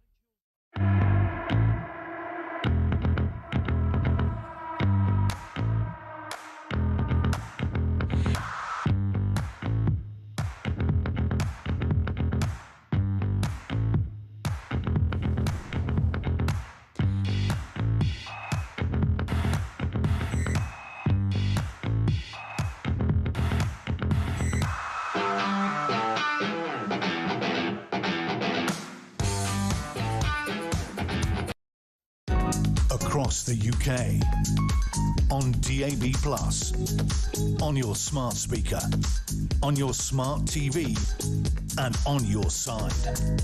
This is Talk. Well, this has to be one of the busiest news days since I had the privilege of returning to Talk, and we've got breaking news at 2:52, and it's good news. And this is a post from Donald Trump on his Truth Social platform, and it reads as follows. The Strait of Hormuz is completely open and ready for business and full passage. But the naval blockade will remain in full force and effect as it pertains to Iran only until such time as our transaction with Iran is 100% complete. This process should go very quickly in that most of the points are already negotiated. Thank you for your attention to this matter, President Donald Trump. Folks, the Strait of Hormuz is now clear. This is one of the biggest shipping lanes in the world, responsible for the flow of 20% of the world's oil. It's now clear. Donald Trump has effectively disarmed the most wicked regime since the Third Reich and prevented Iran from developing a nuclear weapon. Surely Donald Trump has had the last laugh when it comes to this war in the Middle East. How will history judge these actions? If you're just joining us, the Strait of Hormuz is now fully clear, and a peace deal with Iran, a weaker, enfeebled Iran, is now in the offing. I'd love to know your thoughts. But we need to talk about the Prime Minister as well. When did he discover that Peter Mandelson failed his security vetting to become the UK's #1 diplomat? Can Britain still trust the Prime Minister? Trevor is in the capital of Scotland, Edinburgh. Hello, Trevor. Hello. Well, first of all, I mean, your reaction to this Starmer news? Well, my reaction is that I don't see there's any way that the Prime Minister could not have known about someone in a senior position. Remember, the person we're talking about was going to be the ambassador for the United States. I mean, this is a very, very high-profile job. And if you speak to any executive or CEO around the country, yes, they would tell you that when you place somebody in that position, you better be damn sure you got the right guy. Now, it might have been that Mr. Starmer knew, but he felt it was a risk worth taking, because he was trying very hard to get Mr. Trump on side. And apparently Mr. Mandelson gets on with Mr. Trump, so that might have been it. But here's the thing.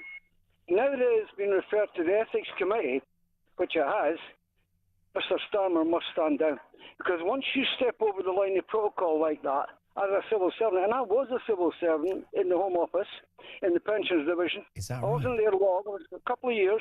So I know roughly that if you did anything that crossed the line, it was a decent thing back then. I mean, that was back in the 80s. You resigned. So the Prime Minister is a man of, you know, he's a sensible enough man. Why doesn't he just step down and put Yvette Cooper in there? Because she's a very calm, quiet individual, and I think that she would start to repair the Labour Party. It's up to him, of course, because, you know, he's gaining more and more unpopularity, and he's feeding straight into the hands of Reform, Nigel Farage. Trevor, thank you for a brilliant call. Trevor there suggesting that Sir Keir Starmer should resign and he should be replaced by the Foreign Secretary, Yvette Cooper. Thank you for a very interesting call, Trevor. Matthew's in Warrington. Hey, Matt, what's going on? Hi, mate. Okay. I'm very well. It's a wet one this afternoon in Warrington. Good man. And listen, are you delivering goods? I'm actually loading stuff on the back of my van to drop in the depot first thing tomorrow morning, mate. Good man. Listen, it never stops for you. Matthew, this is a big problem, isn't it? I mean, we're talking about a political scandal. Meanwhile, the people watching this show and listening to it are struggling with inflation, zero growth, right? Everyone's skint. We've got open borders. What a mess. Starmer had Mandelson penciled in for that job from day one. He knew that he had more skeletons in his closet than a graveyard. He knew it. They all knew it. He just thought, because he had such a majority, that no one's going to touch it. Look at me. I'm a barrister. I know what I'm doing. I can get away with it. All his cronies as well. McSweeney and the Blair will have a little penny's riff in it because Mandelson's his own little sidekick. They knew exactly what they were doing. And that's why I think he's got a bit frosty with Trump now, because Trump's going to rip him a new one when he comes out. Well, he is. You know, and then he's got the audacity to say he's gone to France to open the streets. How's he managed to open the streets? He's had nothing to do with it. He's a Mickey Mouse leader, right? And he's turning our country into Disneyland. He's an absolute joke, mate. I know Donald Trump, Matthew, I know Donald Trump is not perfect. He says a lot of very stupid things. But is there a contrast between the kind of political will and leadership we're seeing in Washington compared to London? A massive contrast. At the end of the day, Trump gets things done. He rubs people up the wrong way. And he's not perfect. But he had a manifesto and he stuck to it. Yeah. You know, did I agree when he went into Iran? I don't know. I really don't know. Because you're ex-military, of course. Yeah, of course I am. And we couldn't support him. My regiment's going to Cyprus in a couple of months' time. And what are they going to be picking up? They're going to be throwing stones at these drones, aren't they? Because there's nothing else to hit them with. The lads are going out there on a 2-year posting. Right? And they've got, and it's you know, Cyprus was a bit of a sunshine posting. It's going to be, they're all going to be on the tiptoes. And obviously you've got the United Nations there, so you know there's fun and games, isn't it? And then you've got Rachel from Accounts saying that you won't give any money because we're not putting enough transgender people in the army. The army, right? The military, where the hard people have to do hard things at hard times, and it's all great. I'm all for women and people. If you can do it, do it. But if you can't do it, get out of the way and let the big boys do it. Matthew, what a brilliant call. Wish you well in your very busy day. Matthew in Warrington, who says that actually Sir Keir Starmer always wanted Mandelson in that top job. Why can't the Prime Minister just be honest? Is there any way through this crisis for the PM? Can he survive? Can he cling on? And what do you think about him? Is this a question of character? Is it the wrong policies? Can Britain still trust the Prime Minister? My phone number is 0344 499 1000. This from Ian in Durham. Mark, how much do you bet that Starmer will try to claim the credit for the opening of the Strait of Hormuz? Yeah, it'll be like John Terry at the Champions League final in the Strip, even though he didn't play. How embarrassing. At least John Terry had a pair of balls. This is Talk.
Across the UK, on DAB+, on your smart speaker, on your smart TV, and on your side. This is Talk.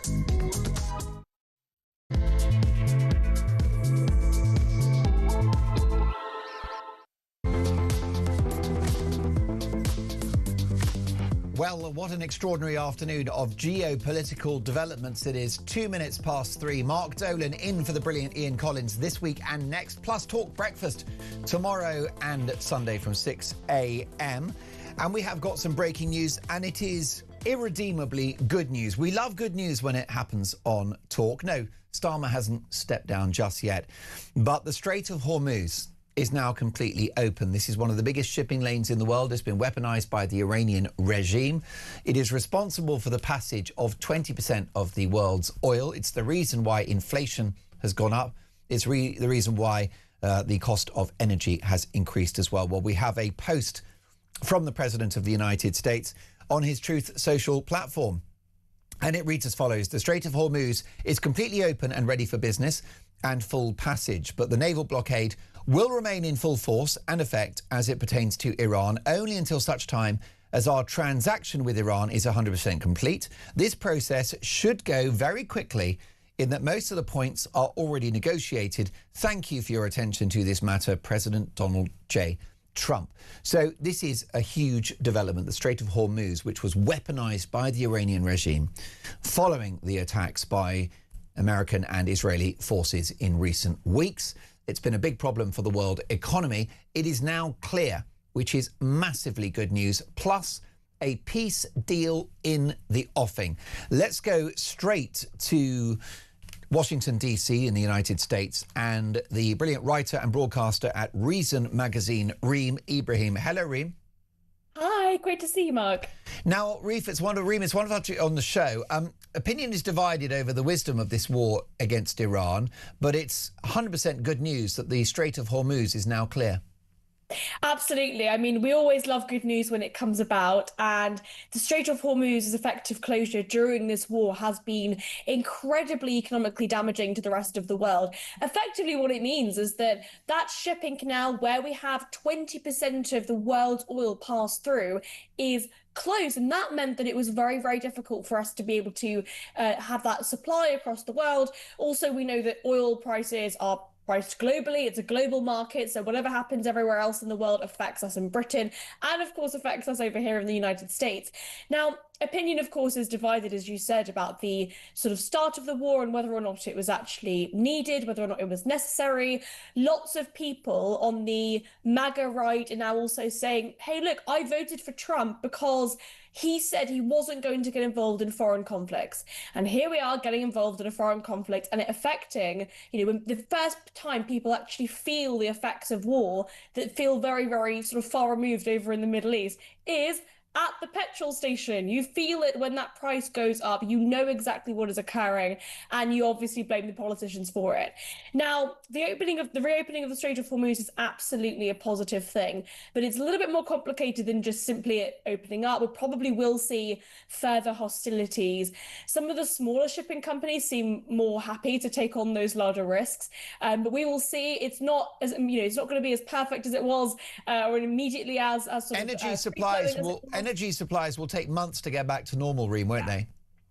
Months, perhaps even years. I mean, we've got to remember a lot of the facilities that have been bombed will take a very long time to rebuild if this is well and truly the end of the war.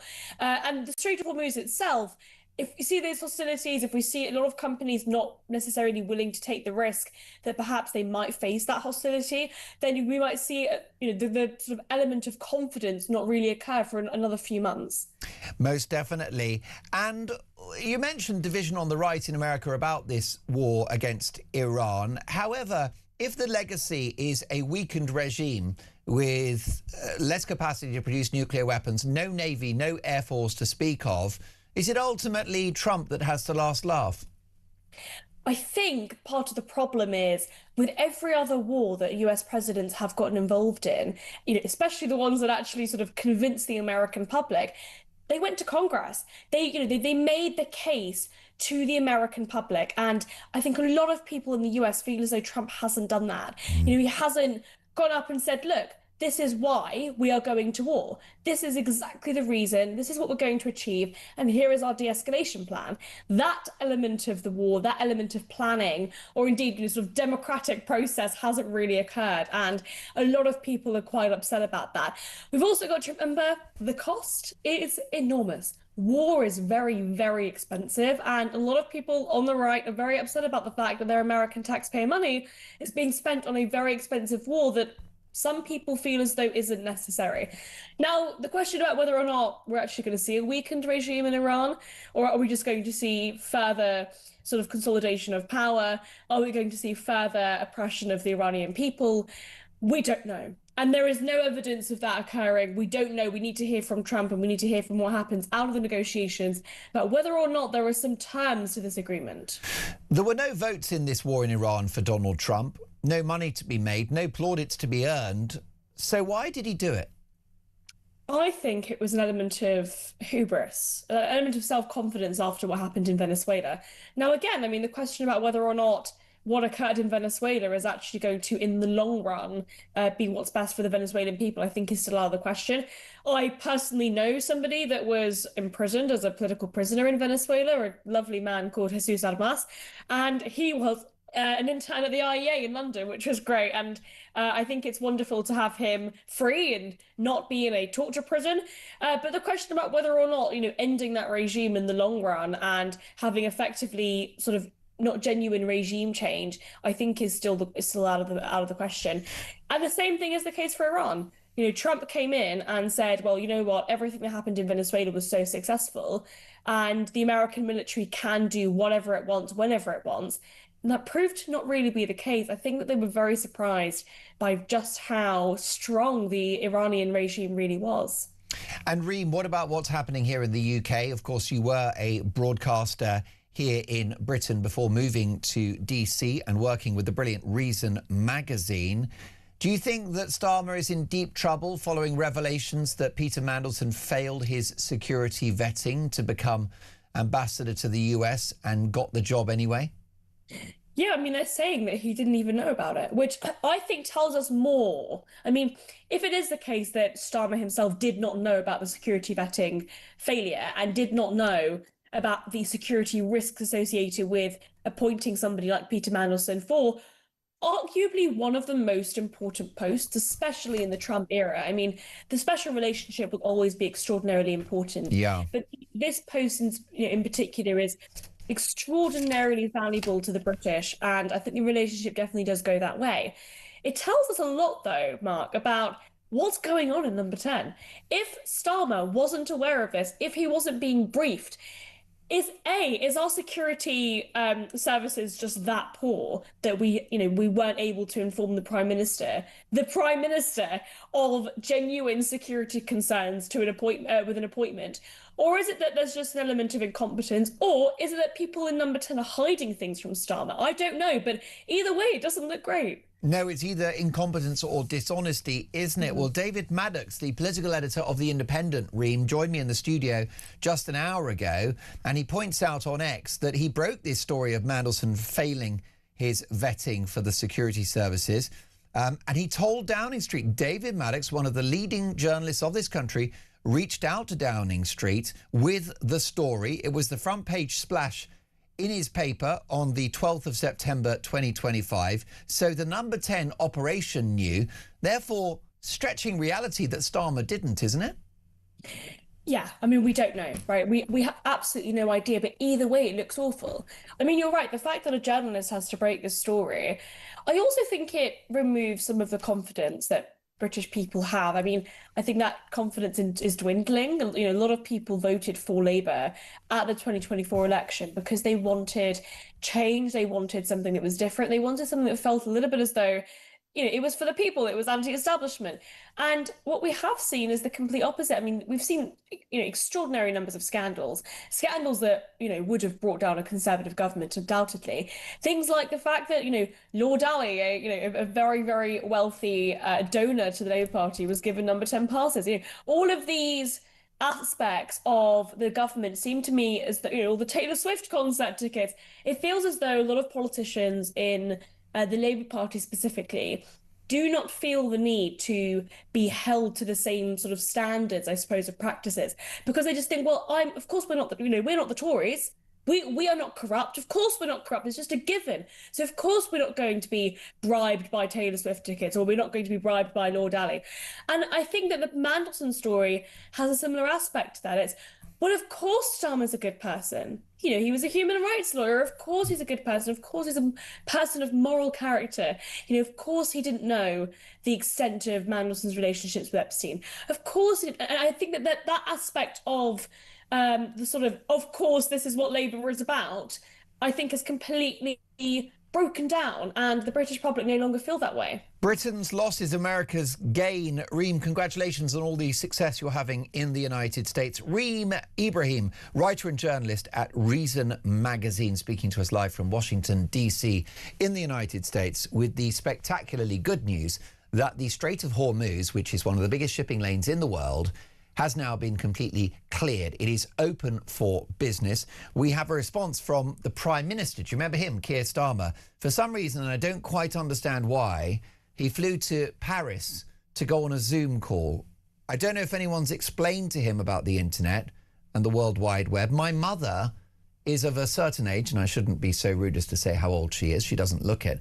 But she understands the internet and Zoom. But the Prime Minister doesn't seem to. Anyway, we've got a quote. He's echoed the remarks of the French President Emmanuel Macron and said the whole world needs to see a solution here.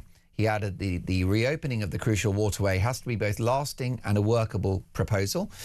He said that as soon as conditions allow, France and Britain would launch a strictly defensive military mission to protect freedom of navigation in the Strait. He said the defensive mission would work to clear mines and protect shipping in the Strait of Hormuz. He added, reopening the Strait is a global necessity and a global responsibility. He said we need to act to get global energy and trade flowing freely again. To bring down prices for working people, our citizens need to see a return to peace and stability, and we will play our full part. Those are the remarks of the Prime Minister. Danny in London, your response to the PM there. Donald Trump has fought this war. He's the one that's cleared the Strait of Hormuz. Starmer looks like he's taking the credit.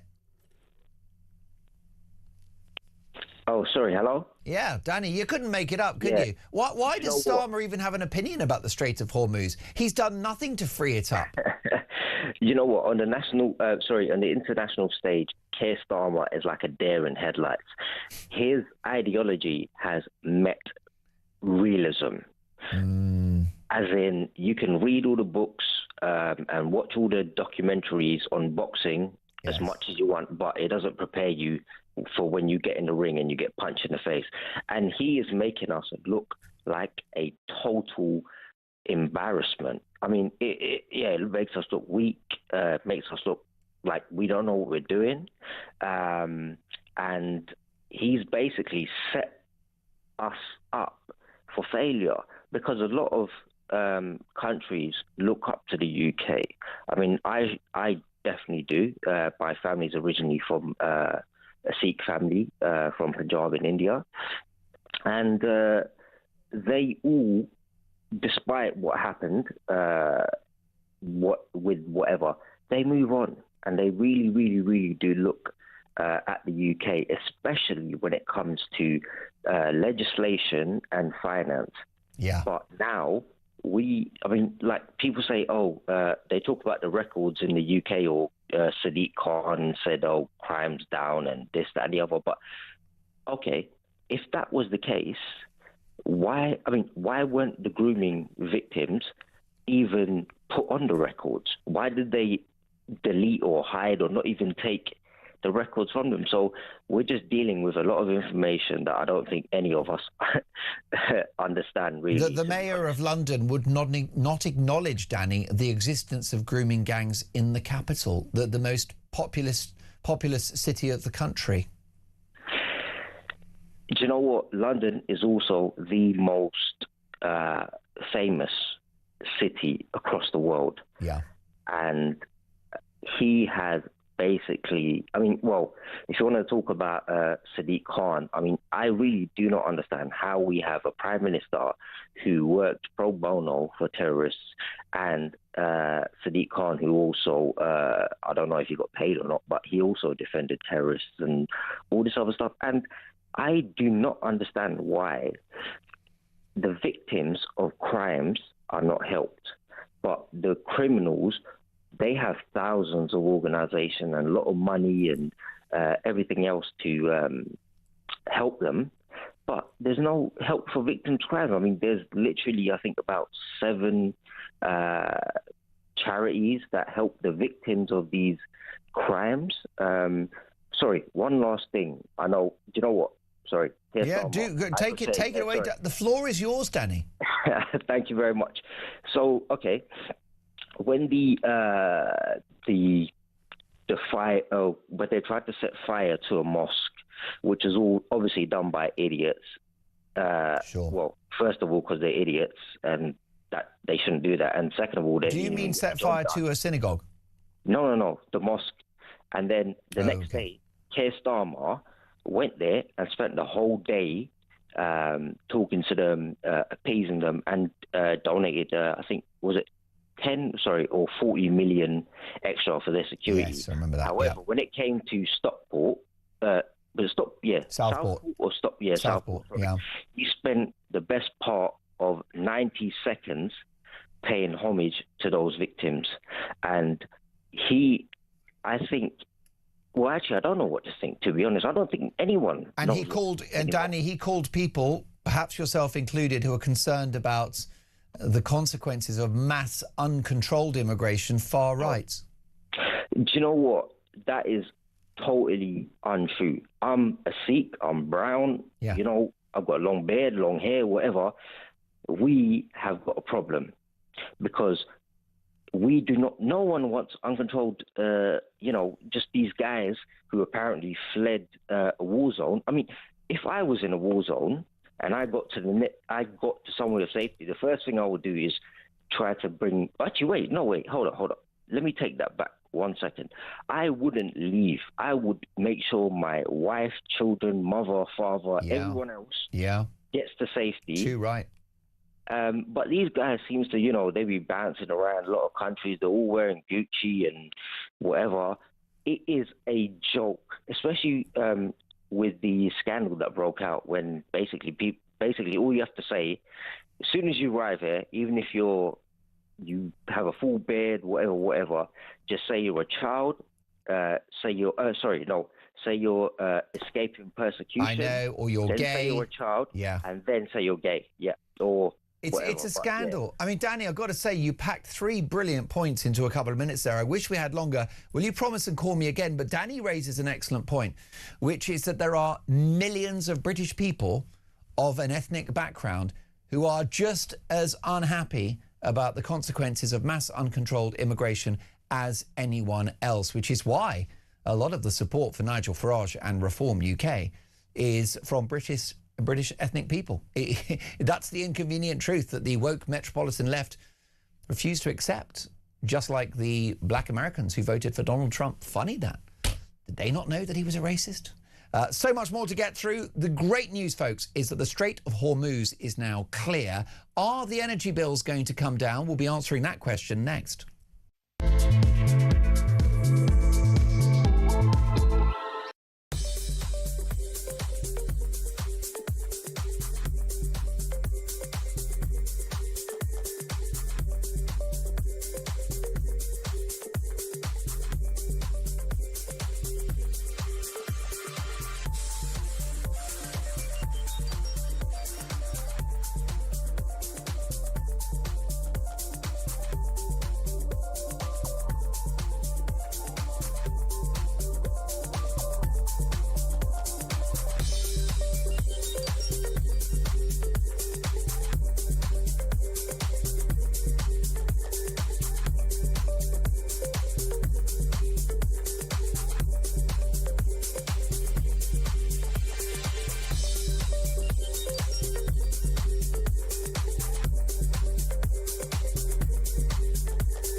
He's just trying to take credit, Keir Starmer, isn't he? This man is not a leader. He is not the statesman that our country needs. He is failing us at every single level. Donald Trump understands that Keir Starmer is fundamentally not a patriot. Yeah. He's not on the side of the West. He's been appeasing the Iranians in order to shore up his vote in this country. In front of me is Waitrose. I'm about to head in there. I literally openly put the stuff in my bag. I nervously walked to the front door and away we go.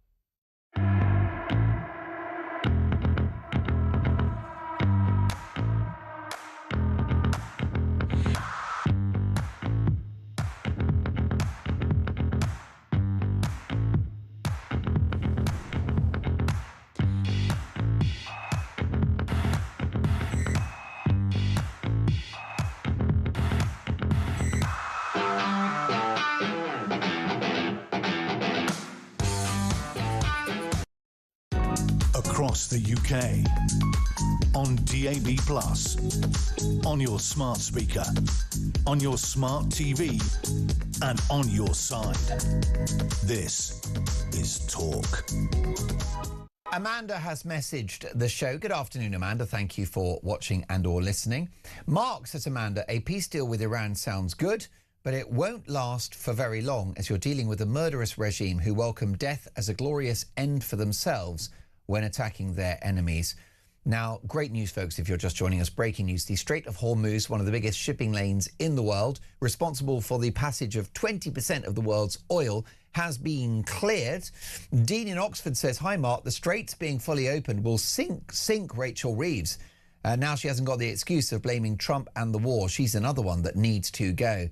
Tad says, Mark, President Trump is the only one with the guts to relieve humanity of the burden of nutters with nukes.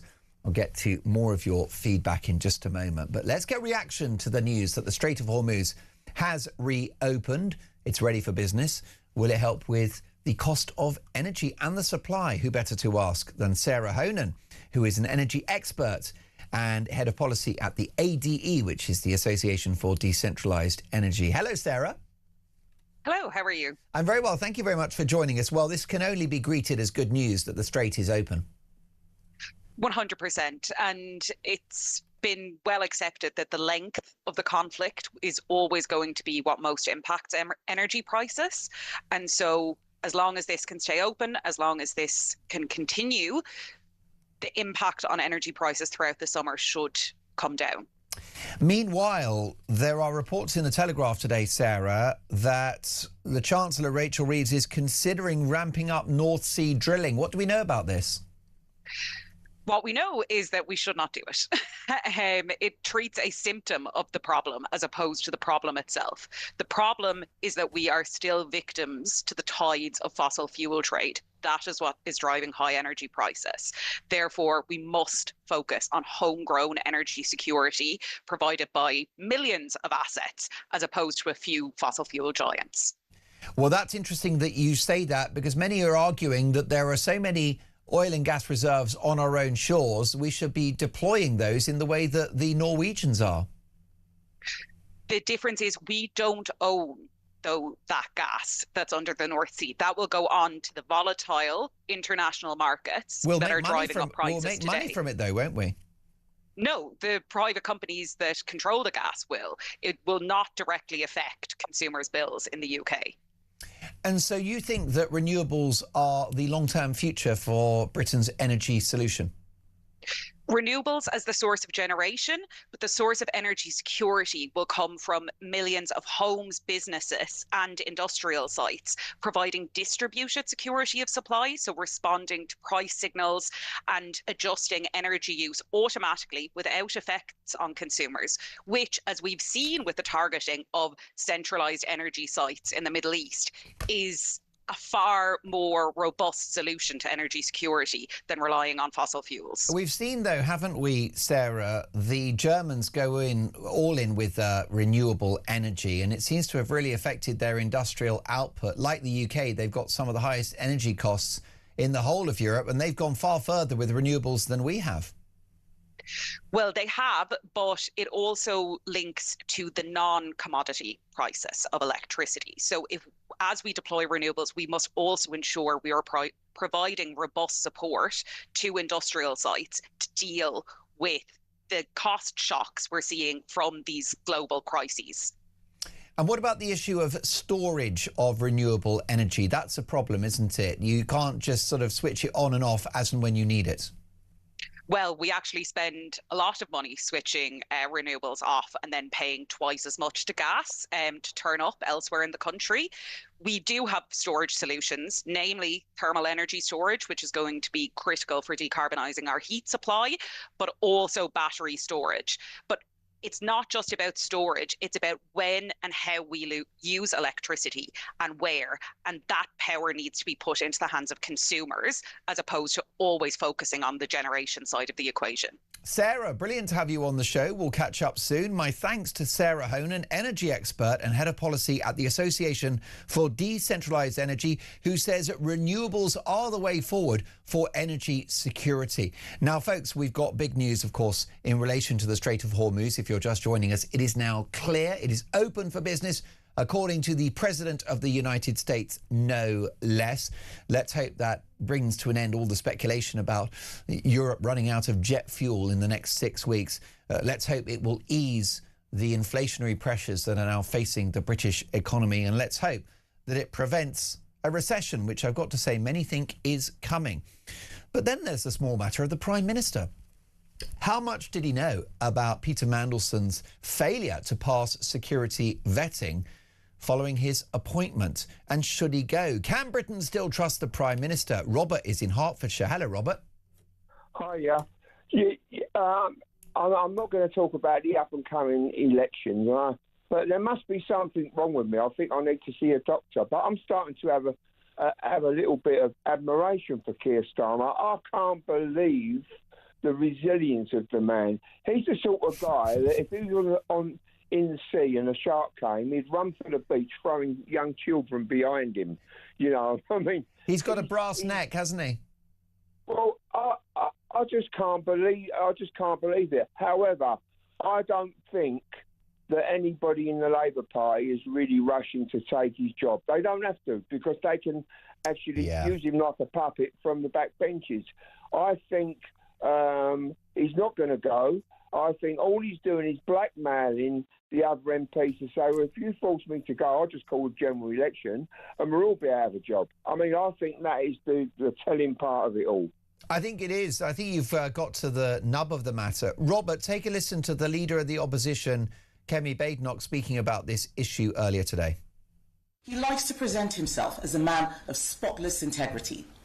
This, remember, is a Prime Minister who spent his entire time in opposition telling people that he was whiter than white, telling the country that the rules mattered, that standards mattered, that misleading Parliament mattered. But who, once in office, has repeatedly put his own self-interest above the national interest. A man who has tried to cling on to his job, whatever the cost. He is so blinded by faith in his own righteousness that he cannot see what everyone else in the country can see. That this is a national disgrace. The buck stops with him, and the only decent response is to resign. Well, there you go. Kemi Badenoch echoing your remarks there, Robert, about his stubbornness, his refusal to accept reality, to fall on his sword.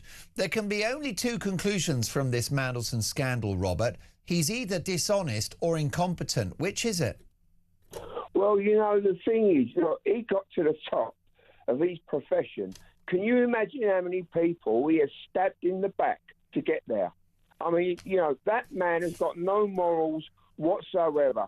There is the casualty of all of this is, unfortunately, the Labour Party. No matter how long they're going to be in power, they are finished. And I know a lot of ordinary working class people who are Labour supporters. They're finished. They will never, ever, ever come back from this. And it's a shame because that man, like I said to you, he would run for the beach throwing young children behind him. I mean, it's really and truly, you've got to admire. I'm almost choking, but you've got to admire that resilience. I mean, it's incredible. Yeah, I mean, the guy is impervious to self-reflection, I think. I've received a post, Robert, on X, actually. Someone has... Well, let me just quickly get it up because it's quite powerful. Good afternoon, Mark, says Phil. Starmer has shown his lack of empathy on so many occasions. I believe he's a psychopath. Powerful words, of course, no evidence that's the case, but you're entitled to your view. Robert, brilliant call. We'll speak soon. Can Britain still trust the Prime Minister? This is Talk.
Across the UK, on DAB+, on your smart speaker, on your smart TV, and on your side.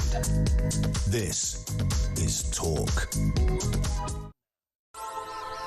My thanks to Finn and Yana and Faith and the wider team that put this show together. And of course, we're going to give a big shout out to Luke and Jane's pressing the buttons today. I'm looking after Ian's slot, if that doesn't sound obscene, next week as well. So 1 till 4 next week. Do join me. I've really enjoyed being here, and I'm delighted to say that I'm still on Weekend Breakfast. So tomorrow morning from 6 a.m. Do not miss it. Top guests, Dolan's Dispatch, and much more. Let's take a look now at the Duke and Duchess of Sussex. Has their trip down under been a success? Who better to ask than one of the finest royal commentators in the land, Richard Fitzwilliams. Hello, Richard. Hello. I have to say that I would say one thing about it. It's anthropologically fascinating. It depends what line you take. For example, had they remained within the fold as conventional royals, they could have, in fact, with the hospital visits, with the nods to veterans and Indigenous individuals, with the mental health area being specifically important, because, of course, Australia is the first country in the world to ban certain social platforms for under 16s. That could have been very successful. Here you have hypocrisy at its height, because obviously the only interest in them, he's not particularly bright and she is not especially talented. Together they have the royal brand, and it is this that means that she can go on the fashion site one off, and you can buy outfits or similar to the ones she's been wearing. This is the ultimate in commercialization. Well, that's right. The problem, Richard, the optics of this are pretty outrageous. They visit a children's hospital, they meet brave children battling cancer, and the dress that Meghan is wearing to meet children with cancer becomes available for purchase on her website moments later. The messaging of this is not ideal. The messaging is not ideal, but I would point out there's something quite interesting happening here with the Sussex's PR, because Queen Elizabeth opened that hospital, the Royal Hospital in Melbourne in 1963. Prince of Wales and Princess Diana visited it in the 1980s. And they are trying, so to speak, to give the impression of a certain amount of continuity here. Even MasterChef, for example, the Prince of Wales and Duchess of Cornwall, as they were then have appeared on it. Now, Meghan, heaven forfend, after the disastrous What's with Love Meghan on Netflix, 2 series, both failures and critically excoriated, but she's going to judge cooking, and the Australians will tune in on Sunday. What all this proves to me is that they have an immensely powerful brand. But on the other hand, they are not particularly capable individuals. The mixture could be pretty toxic, because I see this as a sort of dummy run for what might happen if they come here in July, which is reportedly what they intend to do, all for a meal and visit King Charles. So you think Australia could be a dress rehearsal for Harry and Meghan's return to the UK this summer? Absolutely, though it does depend on whether he gets his the automatic police protection that I suspect he will get, because we do know, for example, that he has a stalker in Britain, and this is what he is expecting. That being the case, the YouGov poll that came out a couple of days ago, this wasn't very encouraging. Only 30% for Harry, only 20% for Meghan. People don't want to see them here.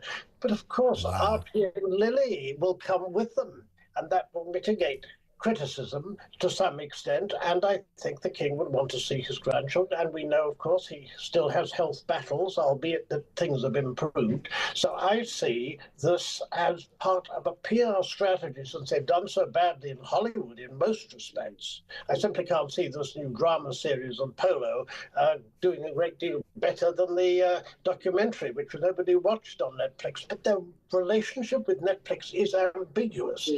You cannot, the interesting aspect of the Sussexes is it's very easy to write them off. They lost Spotify. Harry is facing a court case with Senti Bali against his adversary, Dr. Sophie Chandauka. That's a big blow. And of course, we're awaiting the verdict in his court case against Associated Newspapers. He'd be pretty embarrassed by some of the texts that emerged, which he had sent to a journalist that appeared in that. And so this is quite an extraordinary development, Richard. You're suggesting that if Harry gets his armed royal security, that the whole family could come to the UK this summer, including Archie and Lily, which will be quite a story. What do you make of Meghan Markle's remarks in the last couple of days that she's the most trolled person in the world, very much a woman sinned against than sinning, to paraphrase Shakespeare? Is she right? Is she the victim, Richard?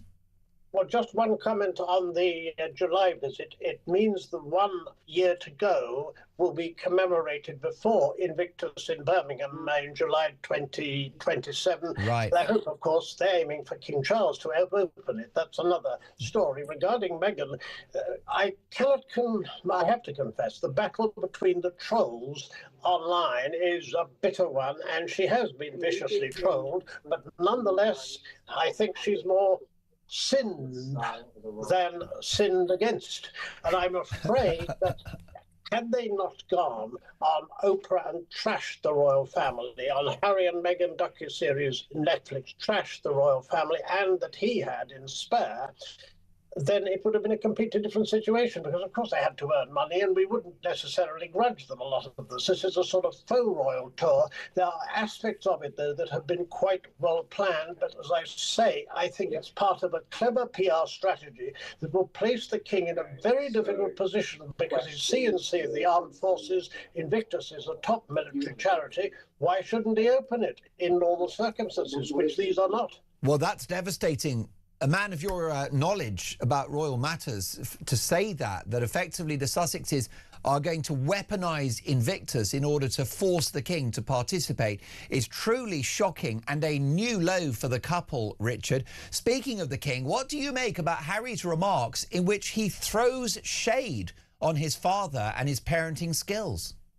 Well, these comments are interesting because they were deliberately designed to be ambiguous. If you read them, what you see is, in fact, not... It could be read as criticism of his father, but he talks about the evolution of parenting down the ages, as it were, each decade is different. So he would deny that it was criticism. But remember, Harry and Meghan, they have one characteristic which I simply cannot stand, particularly her. She only has good relations on both sides of her family with Doria, her mother.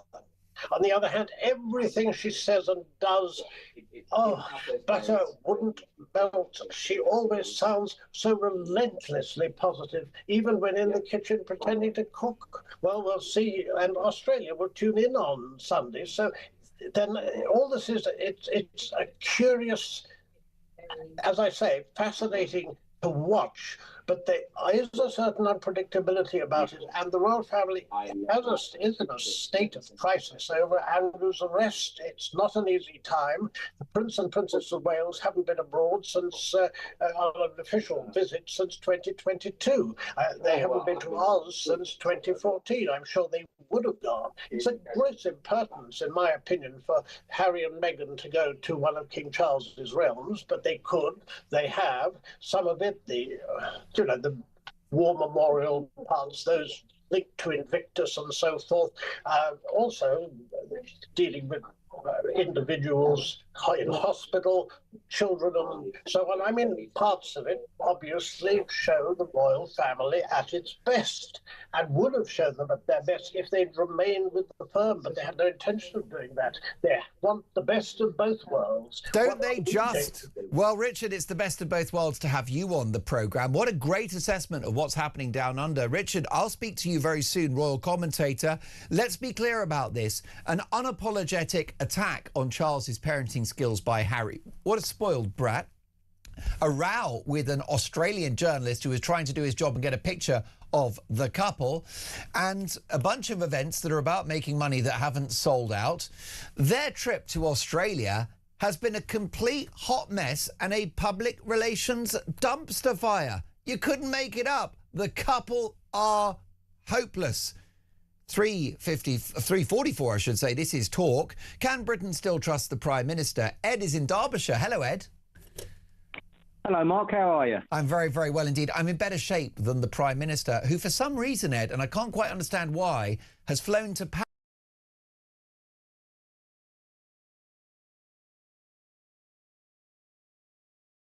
I was just thinking, back in September, he's in the House of Commons there at the dispatch box saying, you know, this had full vet. Mandelson had full vetting and all the rest of it. Then in January, I think it was, when Mandelson got fired, that would have been an opportunity for Starmer to look into the vetting process and just find out who said what and what was said. Yeah. And now he's saying he didn't know anything about it. Well, as I remember, I think it was David Lammy was the Home Secretary at the time, and he would have known, I'm sure. Foreign Secretary, yeah. Yeah, and him and Starmer would have obviously close. How can they not have known, Ed? I mean, I feel that we're being taken for mugs here. Well, it's disgusting. The guy has got to go. He's got to go. There's been one scandal after another, from Lord Ali buying his clothes, to the pensioners not getting their money for the heat thing, whatever it was. Farmers. Yeah, that wasn't in a manifesto. Digital ID was not in a manifesto. The farmers wasn't in a manifesto. No, Shago still. I mean, no, you know, you don't have to like Trump, but you've got to honour the agreements we have with the United States regarding using our air bases, because they're paying for them. So, yeah, I mean, it's just disgraceful. The man has absolutely no shame. He has got to go. He's brought this country onto its knees. We've got no defence. We're spending so much. Who passes a bloody bill which gives people sitting at home doing nothing, giving them more money, just encourages them to stay at home? Yes, benefits Britain got a pay rise whilst people that work are battling higher costs and inflation, Ed. That's right. I'm you know, work myself. I'm self-employed. It's blinking hard work out there now. You know, I've got to rely on my petrol prices to get me to and from work, and it's just another cost that I'm finding hard to find these days. It's just getting ridiculous, this country. I know. It's absolutely ridiculous. I know. I've got a little moped. I've got a little moped, Ed. It's only a little hairdryer on wheels, but it gets me around. And previously, a few months ago, it was about £7 to fill up, and it was just shy of a tenner the other day. And I thought, wow, Do you know what I mean? Yeah. These little moments. You go into the supermarket. We had Mary in Hemel Hempstead the other day, and it was £7 for Lurpak butter. Yeah, I know. Everything's gone through the roof, and it's going through the roof because it all has to be transported to and fro. So that's why the petrol prices. Well, that's why petrol prices are having an effect on cost of living, because everything's got to be transported around the country. Ed, would a replacement, if Starmer goes, which is your wish, could a replacement make things better? Can somebody in the Labour Party turn this?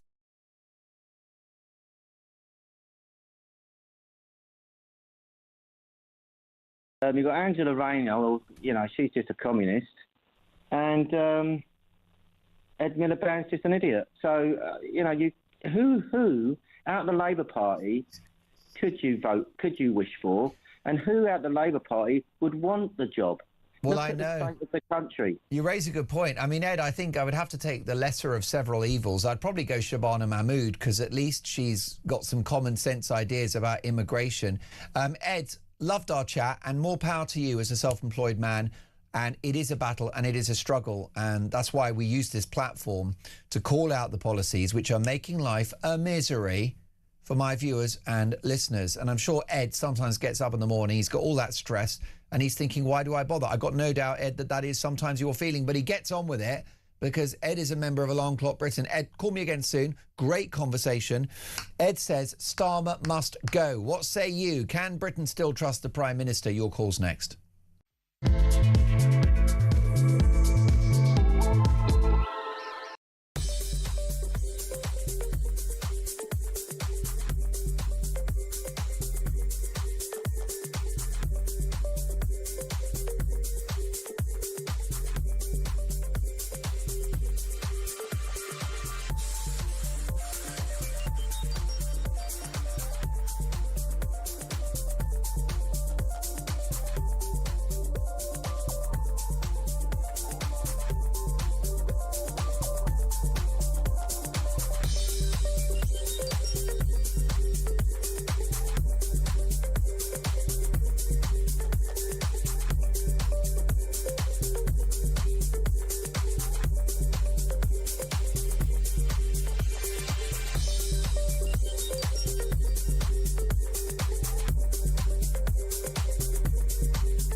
He's just trying to take credit, Keir Starmer, isn't he? This man is not a leader. He is not the statesman that our country needs. He is failing us at every single level. Donald Trump understands that Keir Starmer is fundamentally not a patriot. Yeah. He's not on the side of the West. He's been appeasing the Iranians in order to shore up his vote in this country. In front of me is Waitrose. I'm about to head in there. I literally openly put the stuff in my bag. I nervously walked to the front door and away we go.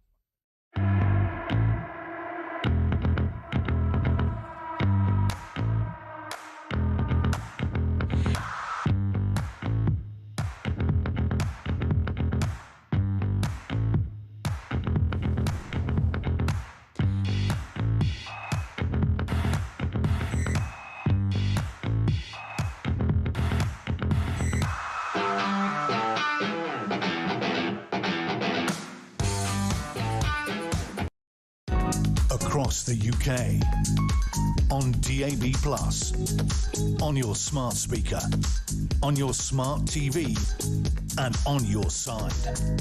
This is Talk. Now, as reported on this network, there was significant public anger in Epsom around a police investigation into the appalling sexual assault, the gang rape of a young woman. Well, we have a statement from Surrey Police. Over the past week, they write, there has been widespread speculation and commentary following a report of a rape in Epsom in the early hours of Saturday, the 11th of April. We're aware of the strength of feeling this has created and the frustration caused by our limited public comment on the matter. During this time, we've been investigating in depth to establish the sequence of events and to clarify the circumstances surrounding the reported incident. We've reviewed an extensive amount of CCTV footage from the area. We've also been interviewing potential witnesses, carrying out forensic investigations and conducting house-to-house inquiries. To date, we've not found any evidence of the offence as reported, but the investigation is ongoing. There's been much speculation about the non-release of a description of any suspects, especially regarding their ethnicity. No descriptions have been released as the information about the incident and the potential suspects is so limited. To address the specific commentary, there is no evidence that asylum seekers or immigrants were involved. Interesting update from Surrey Police, and I thank them for that. That's what we want, is transparency. We want information, because if the police do not communicate with the public, then we will speculate. Because why wouldn't we? Because we want to know what is going on. Do you still trust the Prime Minister? Anthony is in Manchester in the northwest. Hello, Anthony. Hello, how are we doing? All right? Top man, I'm great this afternoon on a Friday. Have you got that Friday feeling, Anthony? I'm actually in Tesco's. I'm talking to you buying a bottle of gin for the weekend. So yeah, I've got that Friday feeling. Let me tell you, Anthony, you've earned it. Thank you very much. What is your preferred mixer with the gin? Oh, it's got to be tonic. It's got to be a dry gin. It can't be any of this fancy rubbish. It's got to be. I'd like to think I was drinking it before it was trendy a few years ago. So. Well, listen, enjoy yourself. Knock yourself out, although they do say drink responsibly. Anthony, I wouldn't blame you for seeking to drown your sorrows, because we've got a Prime Minister that doesn't seem to think there's a problem around the appointment of an ambassador to the US who failed security vetting. Well, it's not just the Prime Minister that this will bring down. He's not going to last. He's going to be dead meat after the May elections. Yes. But also, you've got people like Angela Rayner on manoeuvres to try and be the next Prime Minister. She was a Deputy Prime Minister at the time. You're telling me what came across the Prime Minister's desk didn't go across her desk? Well, it's true. I mean, you're looking at the number two. You're looking at the deputy. Surely the deputy would be across this, maybe even more so than the boss. And then you've got Alan Lammy, who I think at the time was a Foreign Secretary. He was a Foreign Secretary, mastermind himself. So there you go. You've got Alan Lammy. You've got the person who's going to be the most important overseas ambassador to the United Kingdom. Alan Lammy, in effect, as a Foreign Secretary, would be his direct boss. You're telling me it didn't come across his desk either? No, I mean, this is a guy, he's a very discredited figure, David Lammy. Then you've got Angela Rayner, who still hasn't resolved her issues with HMRC. Even though Starmer's in a tight spot, it's hard to see who replaces him, Anthony, that's got any credibility. Well, none of them have. Ross Sweeting's credibility left when he was allowing the experiments to happen with the children, with the thingy blockers. Oh, yes, the puberty blockers. Well, sorry, with the puberty blockers. So he might have lost all credibility at that moment to be anything. If he could allow that to happen to children, and then you put him in charge of making the Prime Minister, what would he do with all that extra power? You have to wonder, isn't it? And that is a question of values and judgment, allowing experimental drugs on children to stop puberty happening. I mean, that is sick. So none of them are fit to lead the country. Where do we go? Do we go to Mad Ed? Christ almighty, look at the state of the country with net zero. Oh, he would double down, of course, would he not? What about Shabana Mahmood, a more moderate figure who's got some common sense on immigration, Anthony? What, the person that stood on the beaches with signs saying immigrants welcome in Greece? No, it doesn't work for me either, I'm afraid. It's a good point. She's also allied herself to the pro-Palestine cause in the past. Anthony, I think you're right. I cannot disagree. And Anthony in Manchester, thank you, Anthony. Enjoy that G&T. You've earned it. Anthony's saying there that there are other figures within the Labour Party who could be implicated in this Mandelson scandal, including the former Deputy Prime Minister, Angela Rayner. Fantastic point. Thank you for all of your brilliant calls and texts. Thanks to Finlay and the amazing team for working so hard this week. I'm back, well, Weekend Breakfast tomorrow morning, 6 a.m. And I'm looking after Ian's show next week as well, 1 till 4. I'm almost on talk as much as Kevin O'Sullivan, who's live in the studio. I love the way you thank all of your backroom staff. Do you know why I don't thank mine? Well, yours are rubbish, aren't they? No, I don't know their names. That's it. Well, you know why? You're the emperor. You're the boss. You shouldn't know their names. Yeah, they're beneath me. They're just, you know, trolls. I love it. No, they're a Ryan and Sophie are a fantastic Listen, your team love you. They are pinching themselves. They get to work with the Kevin O'Sullivan. Exactly right. Exactly right. My God, it gets curiouser and curiouser. Dan Hodges is now tweeting that Number 10 has begun to claim that Ollie Robbins was precluded by the rules from sharing information on the vetting. Number 10 is saying this. Yeah. That a civil servant is not allowed to tell the government. But as Dan goes on to say then, why then did Number 10 sack him? If he was obeying the rules, why has he been sacked? This is extraordinary. It stinks. It's extraordinary. We are being asked to believe that a career civil servant, you know what those mandarins in They're Whitehall, boring pen pushers. They are boring, they are careful, almost to a fault. They are bureaucratic, careful little people. The idea that someone like Ollie Robbins would go, oh, I've got this, oh look, Peter Mandelson has failed the security vetting process. I know what I'll do with it. I'll just put it in my pocket. Yeah. I won't tell anyone. Don't worry about that. Give him the job anyway. Come on. Do they take us for mugs? I mean, it is just extraordinary. It is extraordinary. Someone somewhere is not telling the truth. And what about your mate and mine, David Maddox, the political editor of The Independent?